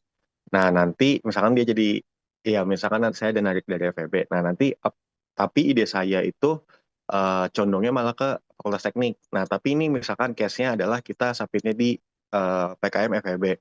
Nanti apakah itu nanti mempengaruhi karena khawatir nanti akan dilihat sebagai kayak mungkin wah ini idenya terlalu teknik nih jadi nggak usah deh gitu. Apakah ada consider terkait dengan itu Kak Sahrani gimana? Oke, terkait hal itu kembali lagi teman-teman ambilnya skim apa. Kalau misalkan skim riset, riset itu kayak riset sosial humaniora ataupun riset eksakta dan juga karsa cipta, itu harus sesuai dengan bidang keilmuannya kita. Jadi sebaiknya kalau misalkan idenya itu condong ke teknik, silahkan submit sebagai tim dari teknik gitu. Kalau misalkan memang FEB ya FEB kayak gitu. Karena catatannya kemarin di PIMNAS ini ya, pengalaman bakal selalu dipertanyakan timnya tim dari fakultas apa, terus pasti dijawab misalkan nih ya idenya teknik tapi kita submitnya di FEB, pasti jawabnya tim FEB Pak, terus pasti bakalan ada follow up question, bukannya idenya ke teknik gitu. Nah itu bakalan sangat tricky gitu ketika kita dicap tidak bisa menentukan alur riset kita ini sesuai dengan bidang keilmuan apa kayak gitu. Jadi sebaiknya untuk cari aman masukkanlah ke hal-hal yang relevan kayak gitu kurang lebih. Oke, baik, terima kasih Kak Sahrani sudah menjawab sekali. Oke, terima kasih. Alhamdulillah diskusinya sangat aktif ya.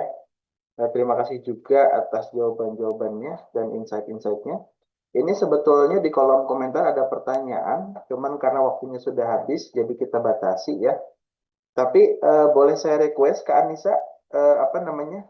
Kalau saya lihat di CV kan ada sosial media Instagram ya ditampilkan ya. Untuk kedepannya dari kita kalau misalkan ingin bertanya boleh langsung DM Kak. Iya Pak, boleh sekali. Silahkan Oke. teman-teman. Oke, boleh ya. Nanti saya cantumkan apa di username-nya di chat boleh ya Kak ya? Boleh Bapak, silahkan Oke, Bapak. jadi untuk para mahasiswa yang ingin bertanya follow up atau sekarang belum muncul pertanyaan tapi kemudian ada pertanyaan nanti bisa sekaligus follow ya, sekaligus berteman supaya nanti banyak followernya. Ya, terima kasih Kak Anissa. Izin kami lanjutkan untuk sharing di sesi selanjutnya. Ya, terima kasih banyak. Baik, selanjutnya kita akan masuk ke sesi selanjutnya yang sharing session pengalaman PKM dari kakak jurusan FT ya. Pertama, saya undang ada Umar dari jurusan Teknik Metalurgi ya. Lolos pendanaan PKM RE Pimnas 2025. Silakan, apakah ada hadir di sini Umar? Hadir Pak. Apakah suara Oke, terdengar Pak? Oke. sudah. Terima kasih. Ya. Selanjutnya ada Sri Sofarini, Teknik Kimia, lolos Pimnas 2024. Apakah ada?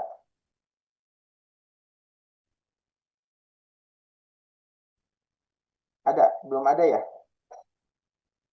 Oke, sambil berjalan, ini kita diberikan waktu 30 menit ya. Silakan nanti sampai 10.26 kita sharing sekaligus tanya jawab ya. Untuk pertama mungkin silakan Umar presentasi 10 menit untuk memberikan sharing kepada adik-adiknya. Silakan.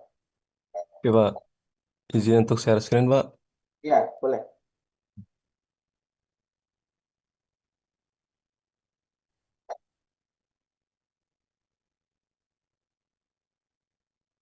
Oke, apakah share screen sudah terlihat, Pak? Sudah, sudah.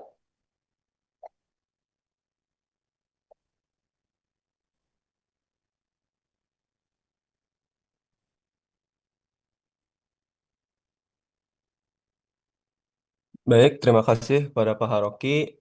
Sebelumnya perkenalkan nama saya Umar Hatami Siregar dari Teknik Metalurgi Angkatan 2021. Nah, saya adalah suatu ketua tim dari BioVision dengan bidang program kreativitas mahasiswa atau PKM 2025 dengan bidang riset eksakta. Nah, untuk judul yang saya dapatkan itu dari sebenarnya ide dan gagasan yang saya dapatkan itu sesuai dengan topik TA atau tugas akhir.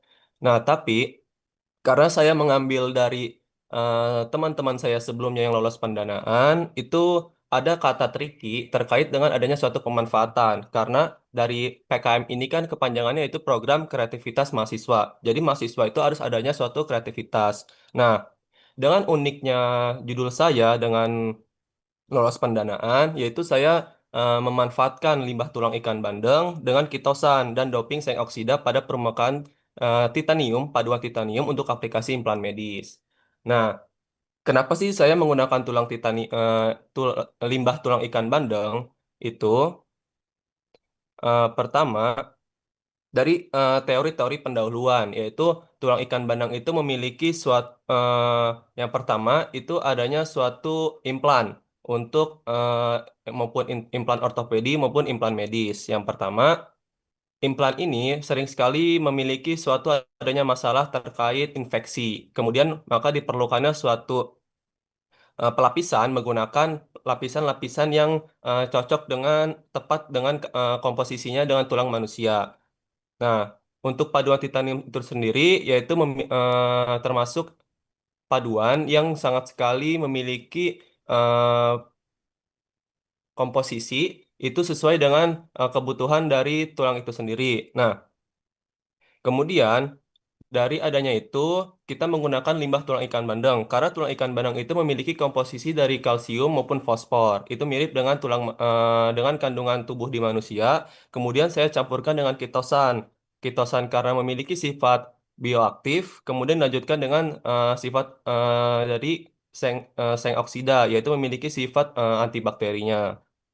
Sehingga dengan adanya suatu masalah tersebut. Jadi kami itu dari tim ingin memfokuskan yaitu batasannya dari mempengaruhi massa hidroksiapatit itu yang dapatkan dari limbah tulang ikan bandeng dengan didoping seng oksida untuk mendapatkan sifat antibakteri dan laju korosi. Jadi ketika implan tersebut sudah dilapisi oleh material pelapis, maka inisiasi saya, harapan saya itu supaya implan tersebut ketika diaplikasikan memiliki sifat antibakteri dan laju korosi yang sangat baik, sehingga ketika diaplikasikan memiliki umur pakai yang panjang, dengan mencegah terjadinya infeksi yang secara cepat, seperti itu. Nah, untuk metode riset yang saya gunakan, itu yang pertama dari tulang paduan titanium dilakukan suatu preparasi dengan pencucian sampel, pengeringan sampel, kemudian dilakukan dengan proses pretreatment dan pemanasan sampel. Selanjutnya, itu tulang ikan bandeng dilakukan proses preparasi dengan perebusan tulang ikan bandeng, pencucian, kemudian dilakukan suatu pemotongan. Nah, selanjutnya tulang ikan bandeng tersebut itu dilakukan proses pemanasan di oven selama 100 derajat selama 2 jam, kemudian lakukan proses penggerusan atau penghalusan tulang ikan bandeng. Selanjutnya, yaitu tulang ikan bandeng tersebut didapatkan dengan nama hidroksiapatit. Selanjutnya, yaitu dilakukan proses penambahan aquades. Ini adalah suatu proses untuk membuat suatu material pelapis. Itu dengan hidroksiapatit yang telah didapatkan, kemudian dicampurkan dengan ketosan dan penambahan seng oksida.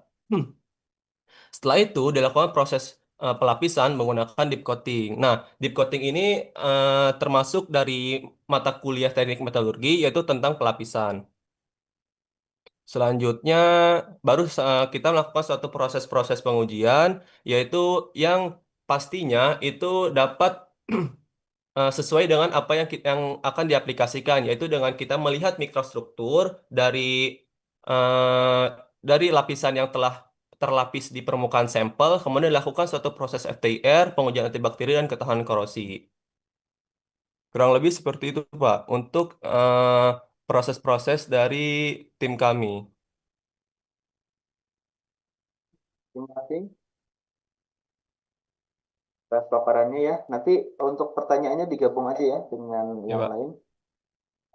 Untuk Sri, apakah sudah ada? Sudah ya, silakan dipersilakan kepada Sri untuk menyampaikan.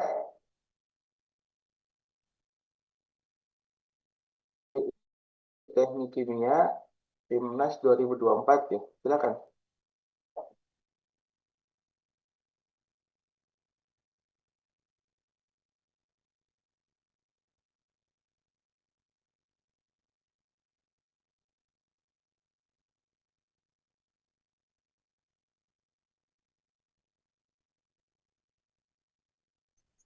Halo Pak, Assalamualaikum. Waalaikumsalam. Halo Ya, teman-teman. Ya. Sebelumnya kalau silakan. suaranya kurang jelas, mohon maaf ya Pak. Apakah kalau sekarang suaranya jelas Pak? Udah, ya jelas. Oke. Ya sebelumnya halo teman-teman, kenalin. Nama saya Sri Sofarini, alumni Teknik Kimia 2021. Gitu. Jadi baru kemarin wisuda Oktober dan PIMNAS tahun 2024. Nama Zoom saya aja masih nomor urut dan room PKP 2 waktu saya PKM tahun 2024 ya. Gitu. Wow. Jadi emang negatif ini Pak. Gitu. Tadi semalam nih gimana pengalaman PIMNAS, persiapan PKM buat nanti teman-teman menghadapi PKM 2026 gitu ya. Karena kan dari tahun 2025 formatnya udah berubah baik dari penulisan maupun skema pendanaan gitu. Nah, kalau pas dari tahun 2024, sebelumnya saya itu sebenarnya 3 kali ikut PKM. Dari 3 kali ikut, maksudnya pengajuan proposal pendanaan gitu ya. Dari awal 2021, 22, 23, 22, 23, 24 gitu. Nah, 22 saya diajak bareng kakak tingkat Teknik Kimia 2019 gitu. Cuman saat itu belum rezeki gitu. Karena ada kekurangan entah itu penulisan atau skema penulisan proposalnya. Terus tahun 2023 saya satu tim bareng kakak tingkat Teknik Kimia 2020 gitu. Pengajuan proposal di 2023 dan alhamdulillah lolos. Pada saat 2023 itu saya dengan dosen pembimbingnya Bapak Rudi. Saat itu topik penelitiannya tentang riset katalis, skemanya PKM riset eksakta gitu. Kemudian katalis dari tanah liat untuk pembuatan biodiesel dari minyak jelantah gitu. Nah, kemudian kalau tahun 2024 saya meneruskan riset dari sebelumnya dengan dosen pembimbing yang sama dengan Bapak Rudi dan tim saya angkatan 2022 Anita dan Casey. Sama risetnya tentang biodiesel, cuman katalisnya ganti ke kulit pisang kepok. Dan di 2024 itu lolos PIMNAS gitu ya. Jadi buat teman-teman teknik, terutama gitu karena ini PKM teknik gitu. Selama teman-teman masih jadi mahasiswa aktif, ikutin tiap tahunnya kalau bisa ikutin semua untuk pengajuan proposal pendanaan gitu ya. Karena kita nggak tahu nih rezeki kita di tahun berapa gitu kan. Lolos PIMNAS kita di tahun berapa. Nah, kalau sebenarnya kalau teman-teman anak teknik kan biasanya tuh kakak tingkat terutama ya yang mau skripsian itu kan udah pembagian dosen pembimbing masing-masing gitu. Udah punya topik penelitian dan punya dosen pembimbing yang sesuai sama bidangnya gitu. Jadi teman-teman biasanya pengajuan proposal PKM-nya itu kan dari proposal penelitian teman-teman yang diajukan. Jadi kayak skripsi penelitiannya dibiayain gitu. Kalau misalkan lolos pendanaan, kalau rezeki. Cuman kalau misalkan untuk mahasiswa yang belum mengerjakan skripsi gitu kan, berarti kan harus membuat tim baru, proposal baru, mencari tim, mencari dosen, mencari topik. Jadi kalau yang belum punya topik, gimana sih nyari topiknya gitu dengan sesuai jurusan teman masing-masing. Sebenarnya cara cepetnya gitu ya, cara gampangnya teman-teman tuh sebenarnya bisa baca judul-judul yang udah lolos proposal PKM tahun 2025. Kalau misalkan teman-teman pengen ngajuin di 2026 gitu. Karena kan dari situ teman-teman punya bayangan, udah punya setidaknya batu loncatan gitu. Kira-kira topik apa yang cocok buat teman-teman ambil nanti bikin proposal gitu. Cari yang sesuai dengan jurusannya dan skema PKM yang bakal teman-teman ikutin gitu. Biasanya emang metalurgi, kimia, itu kan ambilnya riset eksakta. Kalau biasa teknik elektro juga riset eksakta. Biasanya kalau teknik mesin, karya cipta, atau karya inovasi, PKMKC, PKM inovasi, atau artikel ilmiah gitu kan. Nah, teman-teman bisa mulai riset dari judul yang lolos tahun kemarin gitu. Terus baru teman-teman ulik dari judul itu kira-kira apa aja sih arus isinya gitu.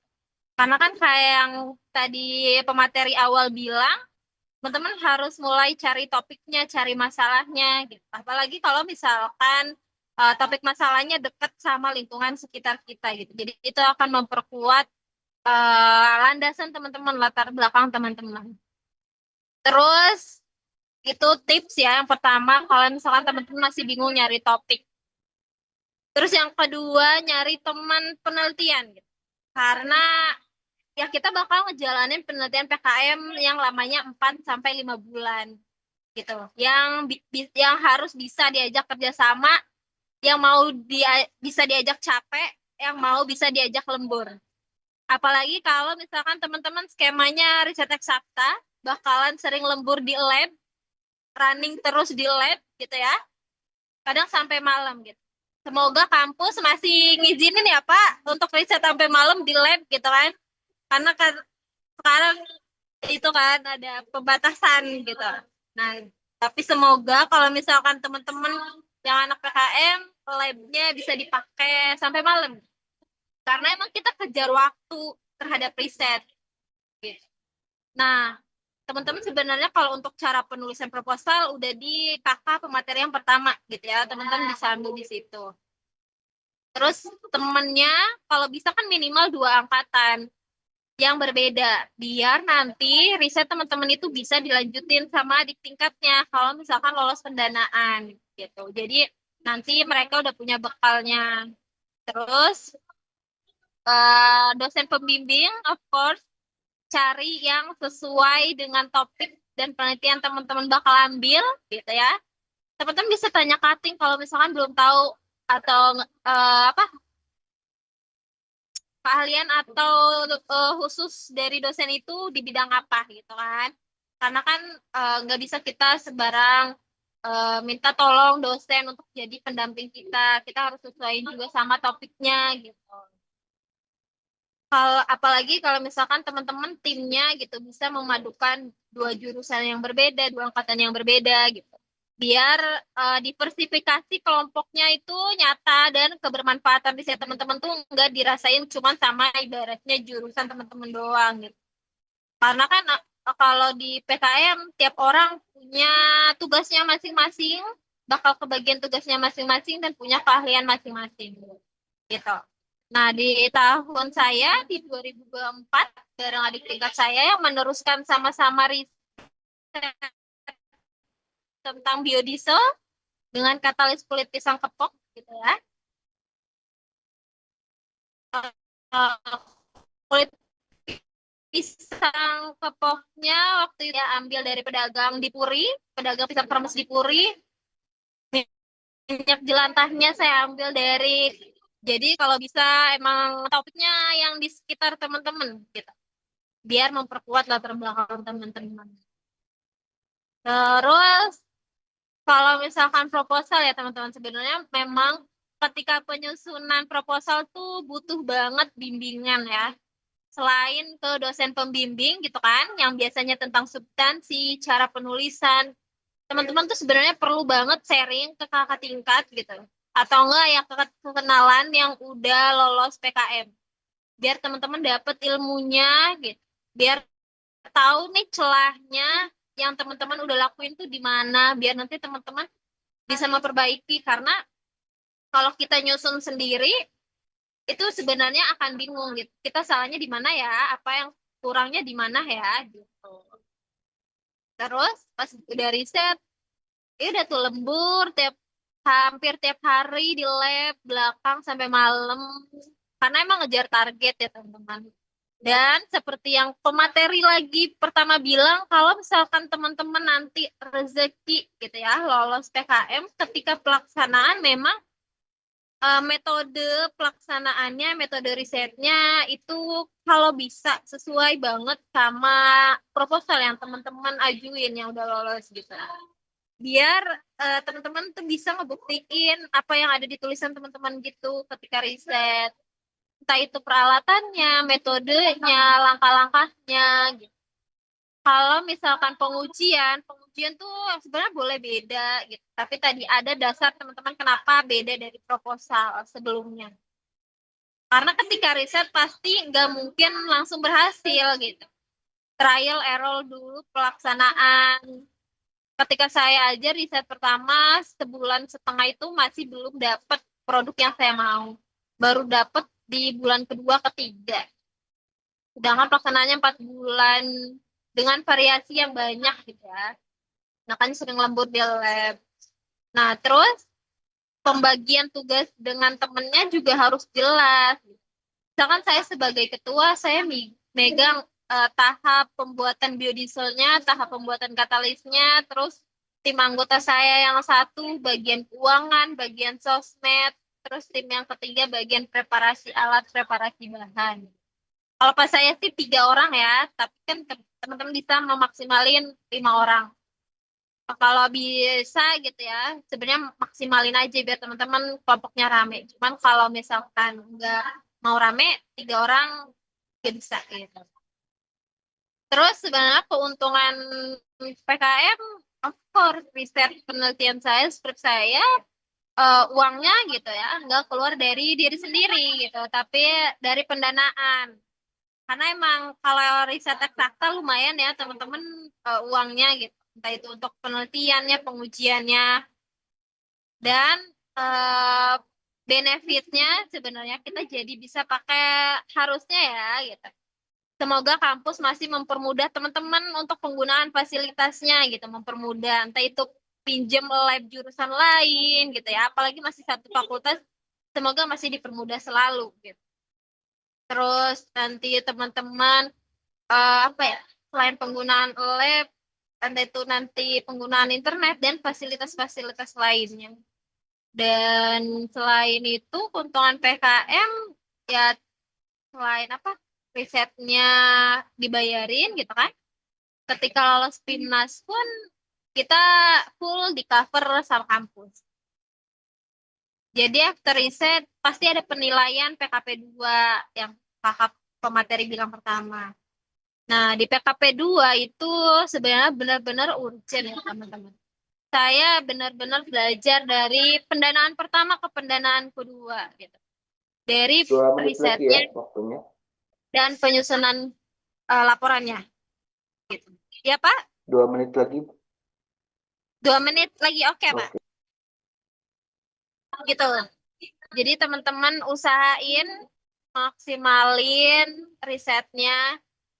Hasil risetnya sesuai dengan proposal, hasil risetnya harus bagus, penulisan laporan kemajuannya harus bagus, teman-teman bisa minta bimbingan dari kakak tingkat sebelumnya udah lulus pendanaan, biar teman-teman cari celahnya yang kurang. Terus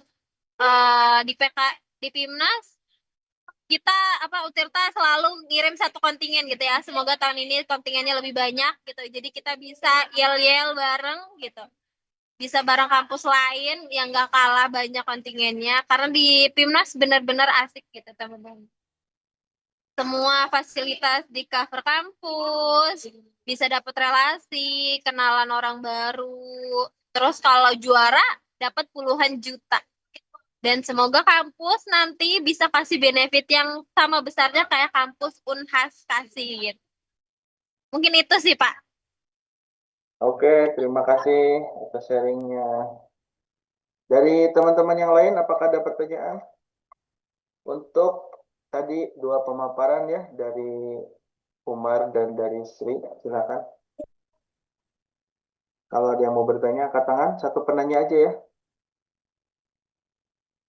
Ada? Oke, tidak ada. Kalau tidak ada, saya bertanya ya untuk Umar dan Sri ini. Ini kan katanya Sri udah lulus ya, udah kerja ya. Iya, Bapak. Oke, kalau Umar masih ya. Nah ini Ya, Pak. saya ingin bertanya, apa dampak setelah ikut Timnas? Misalkan makin banyak temen, misalkan Instagramnya makin banyak followernya, misalkan.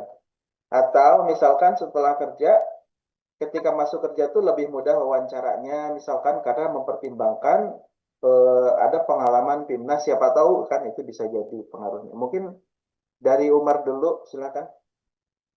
Oke, Pak. Baik, terima kasih atas pertanyaannya. Kalau saya kan masih ini Pak ya, masih mahasiswa. Jadi pengalaman yang saya dapat itu terkait ini Pak, ketika saya setelah selesai dari PKM itu, saya mendapatkan satu insight mengenai oh begini ya caranya untuk riset gitu. Jadi ketika saya mendapatkan eh, judul PKM itu sesuai mirip topiknya dengan TA saya, cuman saya membedakan menggunakan limbah tulang ikan bandeng. Soalnya kan limbah limbah tulang ikan bandeng itu karena dari sekitar saya terutama di daerah Cilegon itu ada namanya sate bandeng. Nah, gimana caranya si tulang ikan bandengnya itu saya manfaatkan sebagai topik saya, gitu Pak. Nah, untuk ketika saya lolos pendanaan itu saya eh, karena tidak sesuai sama topik TA saya, tidak karena TA saya ini berkaitan dengan instansi. Jadi ketika saya lolos pendanaan, jadi saya tidak melakukan suatu adanya konversi terhadap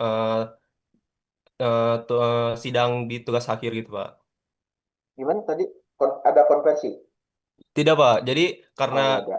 jadi TA saya itu sudah sebelum saya mendaftar, jadi TA saya itu sudah berkaitan dengan instansi pemerintah. Nah, jadi ketika saya pendaftaran untuk tugas akhir itu sempro, seminar proposal. Nah, itu tuh saya udah kebetulan duluan, Pak. Sedangkan kalau yang PKM ini, jadi saya membedakan dengan memanfaatkan tulang ikan bandengnya. Seperti itu, Pak. Oke, ini sekaligus ada yang bertanya katanya, apakah bisa konversi? Sebelumnya ada pengalaman nggak?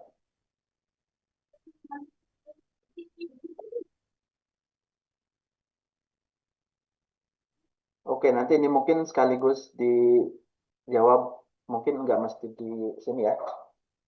Selanjutnya tadi untuk yang Kak Asri belum ya, apa pengaruh, apa namanya, setelah ikut Timnas, apakah ada pengalaman misalkan lebih mudah cari kerja atau apa gitu, silakan Kak Asri.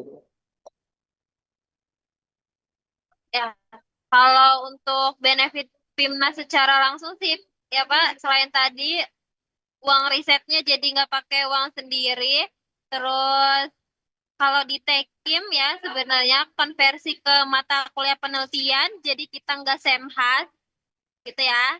Terus apa? Kalau ke dunia kerja sih Pak, kalau untuk saat ini sebenarnya dunia kerja yang lagi dijalanin nggak belum linear sama jurusan gitu Pak. Tapi kalau soft skillnya of course kepake gitu ya, public speakingnya, relasi kita gitu.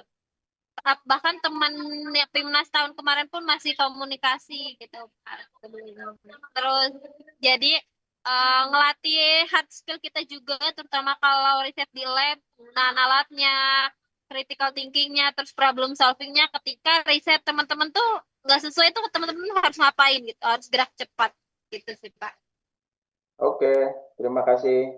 Jadi intinya ikut Timnas itu sangat banyak manfaatnya, baik yang hard skill maupun soft skill, termasuk juga relasi, punya teman baru, ya, bagaimana cara bersosialisasi, yang berkomunikasi, ini akan sangat berguna, baik nanti selama di kuliah ataupun setelah lulus. Jadi untuk penutupan maksudnya penutupan dalam sesi moderator ini ya, dari pemaparan materi 1 dan materi 2, saya sekaligus menyimpulkan dan juga memberikan dorongan. Tadi sudah disampaikan secara detail materi teknis juga motivasi. Nah, kami sangat mendorong semua mahasiswa gitu untuk ikut PKM yang nanti setelah ini akan di follow up sosialisasi ya kalau dari jadwal. Karena Timnas itu manfaatnya luar biasa ya, banyak ya. Mungkin nanti suatu saat kita akan baru merasakan manfaat dari Timnas itu. Jadi ikut aja, mau menang atau nggak menang, mau masuk lolos atau tidak, nggak masalah, nothing tulus ya. Terima kasih, mungkin itu sesi sharing session untuk sesi pertama dan sesi kedua. Alhamdulillah, terima kasih kepada semua narasumber, kepada Kak Anissa, Kak Sri, dan Kak Umar yang sudah memberikan pengalaman-pengalamannya yang sangat luar biasa dan memberikan insight kepada kita semua. Demikian dari saya, akhir kata, wassalamualaikum warahmatullahi wabarakatuh. Saya serahkan ke Bu Ayu sebagai MC. Ya, Waalaikumsalam warahmatullahi wabarakatuh. Terima kasih kepada Pak Haroki dan narasumber yang sudah menyampaikan sharing sessionnya ya. Tadi sangat menarik sekali ya adik-adik. Baik, acara selanjutnya adalah sosialisasi Liga PKM yang akan disampaikan oleh Bapak Aditya. Bapak Aditya. Ya, terima kasih Bu Ayu. Suara saya sudah terdengar ya Bu? Sudah, Pak. Oke. Ya, langsung saya mulai ya. Assalamualaikum warahmatullahi wabarakatuh. Selamat siang teman-teman. Hari ini saya diminta tolong oleh teman-teman dari PKM Center dan Pak WD3 untuk menyampaikan sebuah sebuah program baru gitu dari bidang 3 di Fakultas Teknik yang selama ini PKM kita sifatnya hampir sporadis lah, artinya belum terstruktur dengan baik. Tapi mulai tahun ini Pak WD3 mengusulkan bahwa di fakultas kita, mungkin ini yang pertama di Untirta ya, untuk diadakan seperti sistem perlombaan PKM antar himpunan, gitu ya, antar himpunan atau antar jurusan lah, yang dinamai Liga PKM Fakultas Teknik Untirta tahun 2026. Ya, di next, Mas.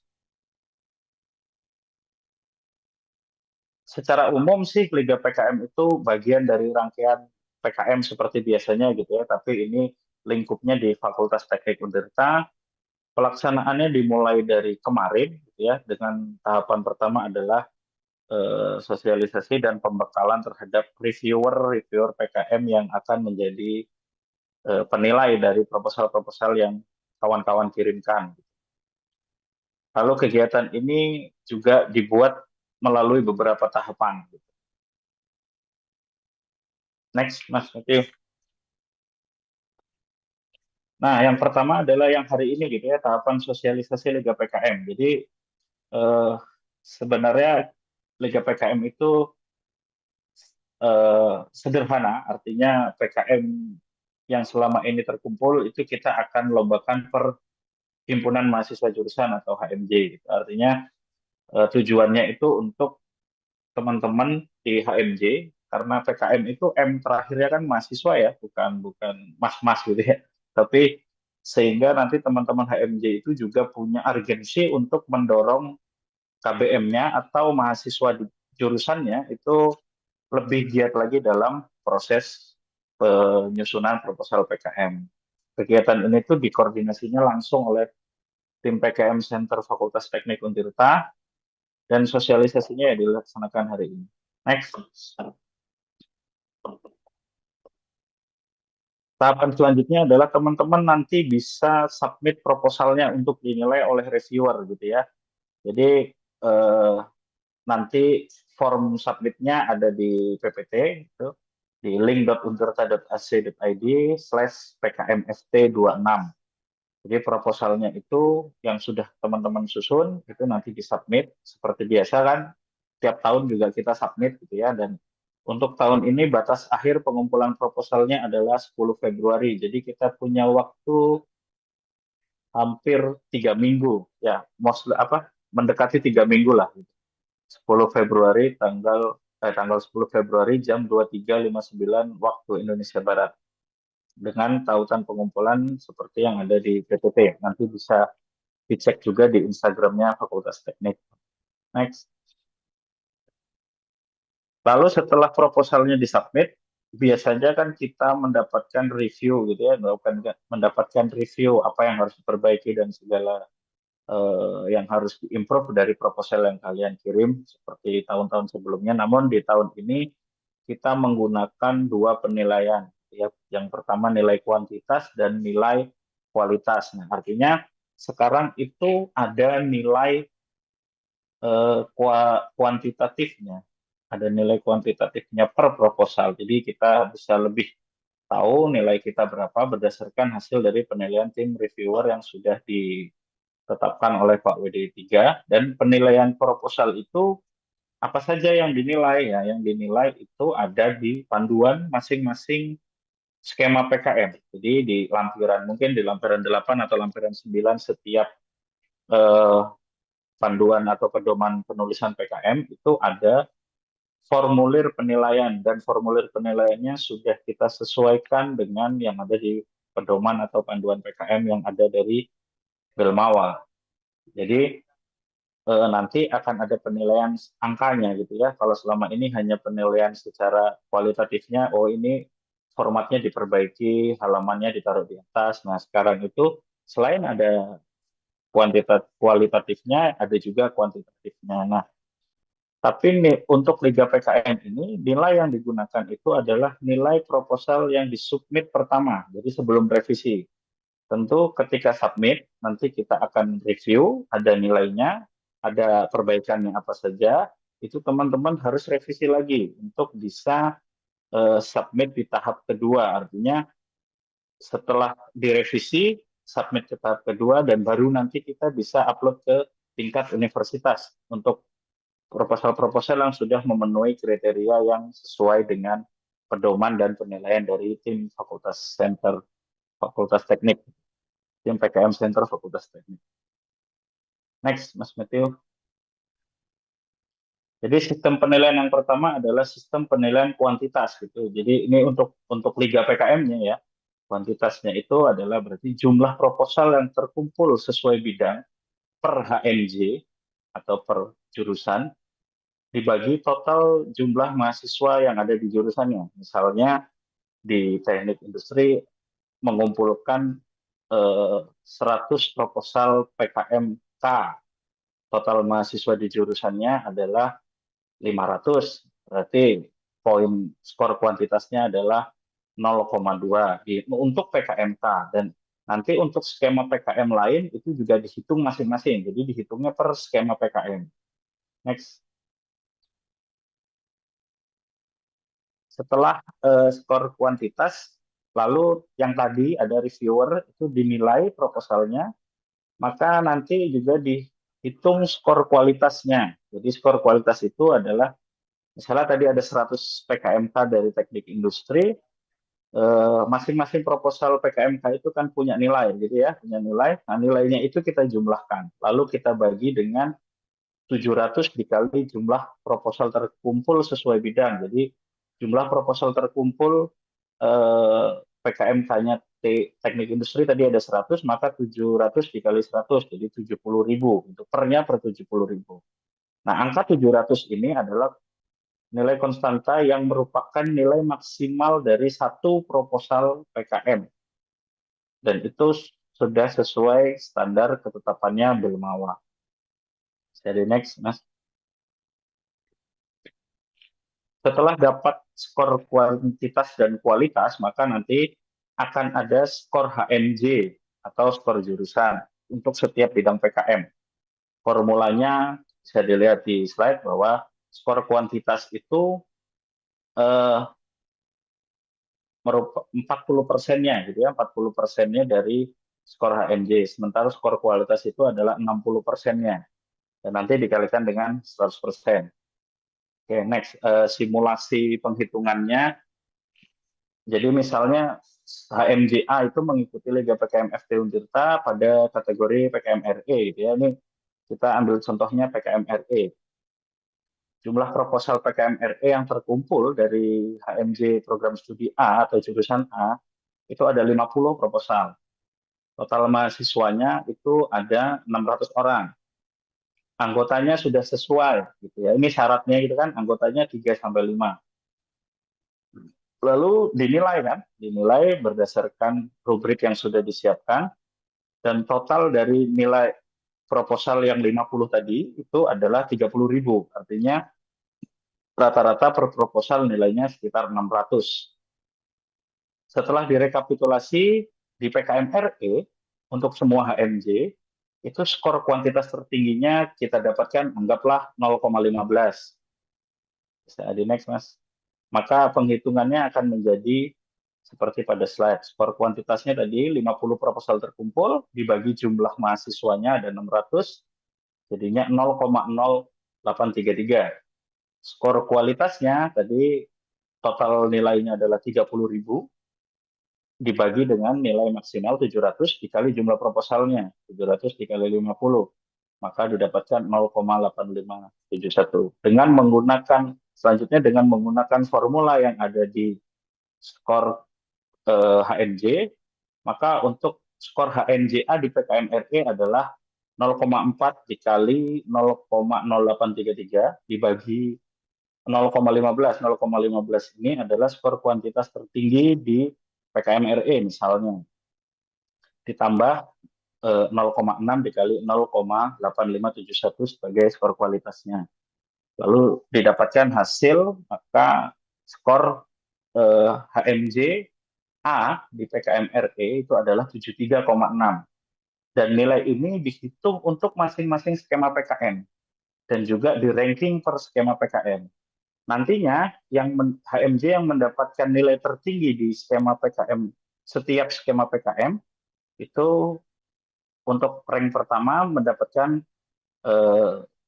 penghargaan setara emas, di rank kedua itu penghargaan setara perak, di rank ketiga adalah penghargaan setara perunggu. Sehingga nantinya klasemen di akhirnya itu bisa dilihat nanti dijelaskan gitu ya. Lalu setelah ada perankingan tadi, maka tahap terakhirnya adalah penetapan juara gitu ya. Jadi ditetapkan oleh tim reviewer pada masing-masing bidang PKM, gitu ya. Juaranya itu pada masing-masing bidang PKM. Jadi PKM RE mungkin juaranya nanti HMJ mana, PKMK juaranya HMJ mana, PKM VGK itu juaranya HMJ mana, dan ada juara umum. Nah, untuk menentukan juara umum, ini sama seperti Olimpiade, SEA Games, dan lain-lain ya. Jadi ditentukannya berdasarkan perolehan tertinggi penghargaan setara emas. Kalau emasnya sama, ditentukan oleh jumlah perolehan penghargaan setara perak. Kalau peraknya masih sama, ditentukan oleh perunggu. Kalau masih perunggunya sama, ditentukan berdasarkan jumlah proposal terbanyak yang dikumpulkan oleh satu HMJ. Artinya dari 10 bidang yang ada, kita total ada berapa jumlah proposal HMJ tersebut, maka dia yang lebih peringkatnya diutamakan, head to head-nya menang. Nah, contoh klasemennya ada di slide selanjutnya, Mas. Di next, Mas Matthew. Nah, ini contoh klasemen untuk PKM RE yang tadi ya. HMJA mendapatkan skor 73,6, HMJB mendapatkan 70,2, HMJC mendapatkan 71,3, HMJD mendapatkan skor PKM RE-nya 72,8. Jadi ya, ini untuk PKM RE saja, tapi nanti kan akan dihitung untuk seluruh skema PKM. Jadi yang peringkat nilai tertingginya adalah HMJA, dia mendapat capaian setara emas. Lalu keduanya HMJD mendapatkan setara perak, HMJC mendapatkan setara perunggu. Sementara HMJB karena dia ada di peringkat 4, dia belum mendapatkan capaian apapun gitu ya. Karena yang dihitung hanya 3 besar. Lalu dari setiap skema PKM nanti akan dijumlahkan tuh capaian setara emasnya itu berapa, capaian setara perunggunya berapa, setara peraknya berapa gitu. Sehingga nanti klasemen akhir Liga PKM FT Untirta itu seperti tabel yang di bawah gitu ya. Misalnya peringkat 1 HMJA dapat 3 emas, 1 perak gitu ya. HMJB itu dapat 2 emas, artinya kan yang dihitung hanya emasnya dulu pertama gitu ya. Di HMJC dan HMJD itu emasnya sama, maka kita geser ke sebelahnya. Siapa yang peraknya lebih banyak? Ternyata HMJC, maka yang peringkat 3 adalah HMJC. Oke. Nah, kalau ada liga gini, tentu pasti nggak nggak menarik kalau tidak ada rewardnya, gitu kan? Nah, rewardnya adalah untuk Liga PKMST yang pertama ini adalah juara umum 1. Ini rewardnya untuk HMJ ya, bukan untuk perorangan gitu ya. Untuk HMJ, juara umum 1 itu akan mendapatkan uang pembinaan sebesar 1.500.000 plus sertifikat penghargaan. Juara umum 2 itu akan mendapatkan uang pembinaan sebesar 1 juta plus sertifikat penghargaan. Juara umum 3 itu akan mendapatkan 500.000 plus sertifikat penghargaan. Nah, untuk setiap bidang yang mendapatkan setara emas, HMJ yang mendapatkan setara emas, nanti akan mendapatkan juga sertifikat penghargaan dari Pak WD3. Oke, itu teman-teman. Jadi, yang perlu diingat adalah submit sudah bisa dimulai dari sekarang, gitu ya, dan berakhir di 10 Februari tahun 2026 pukul 23.59 WIB. Nah, untuk teman-teman yang mau mengunduh dokumen yang saya share ini bisa melalui tautan yang ada di PPT atau terlihat di layar teman-teman, atau bisa scan QR code-nya. Jadi bisa di-download, bisa dipelajari untuk masing-masing HMJ. Harapannya ada Liga PKM ini adalah itu mendorong HMJ untuk juga ikut berperan serta aktif dalam proses PKM di Untirta, khususnya di FT. Artinya kalau kita kembali ke fitrahnya PKM bahwa M-nya itu adalah mahasiswa, gitu kan, program kreativitas mahasiswa, maka seharusnya yang mengambil peran terbesar itu adalah mahasiswanya, bukan dari dosen-dosennya. Dosen hanya mengarahkan, tim PKM Center hanya mereview, harusnya seperti itu. Nanti yang menggerakkan PKM-nya adalah pengumpulan proposalnya adalah dari HMJ masing-masing, dan ini adalah mungkin kita adalah fakultas yang pertama gitu ya, lagi-lagi Pak WD3 menjadi pionir, Fakultas Teknik menjadi pionir di Untirta gitu yang mengadakan Liga PKM, sehingga mungkin ke depan ini bisa menjadi program yang berkelanjutan sebagai pendorong motivasi juga untuk mahasiswa gitu terkait program kreativitas mahasiswa ini. Dan dari saya sih cukup itu. Terakhir saya menyampaikan bahwa saat ini PIMNAS sudah memanggil gitu ya, dan waktunya kita pergi ke sana. Terima kasih teman-teman. Saya kembalikan ke Bu Ayu.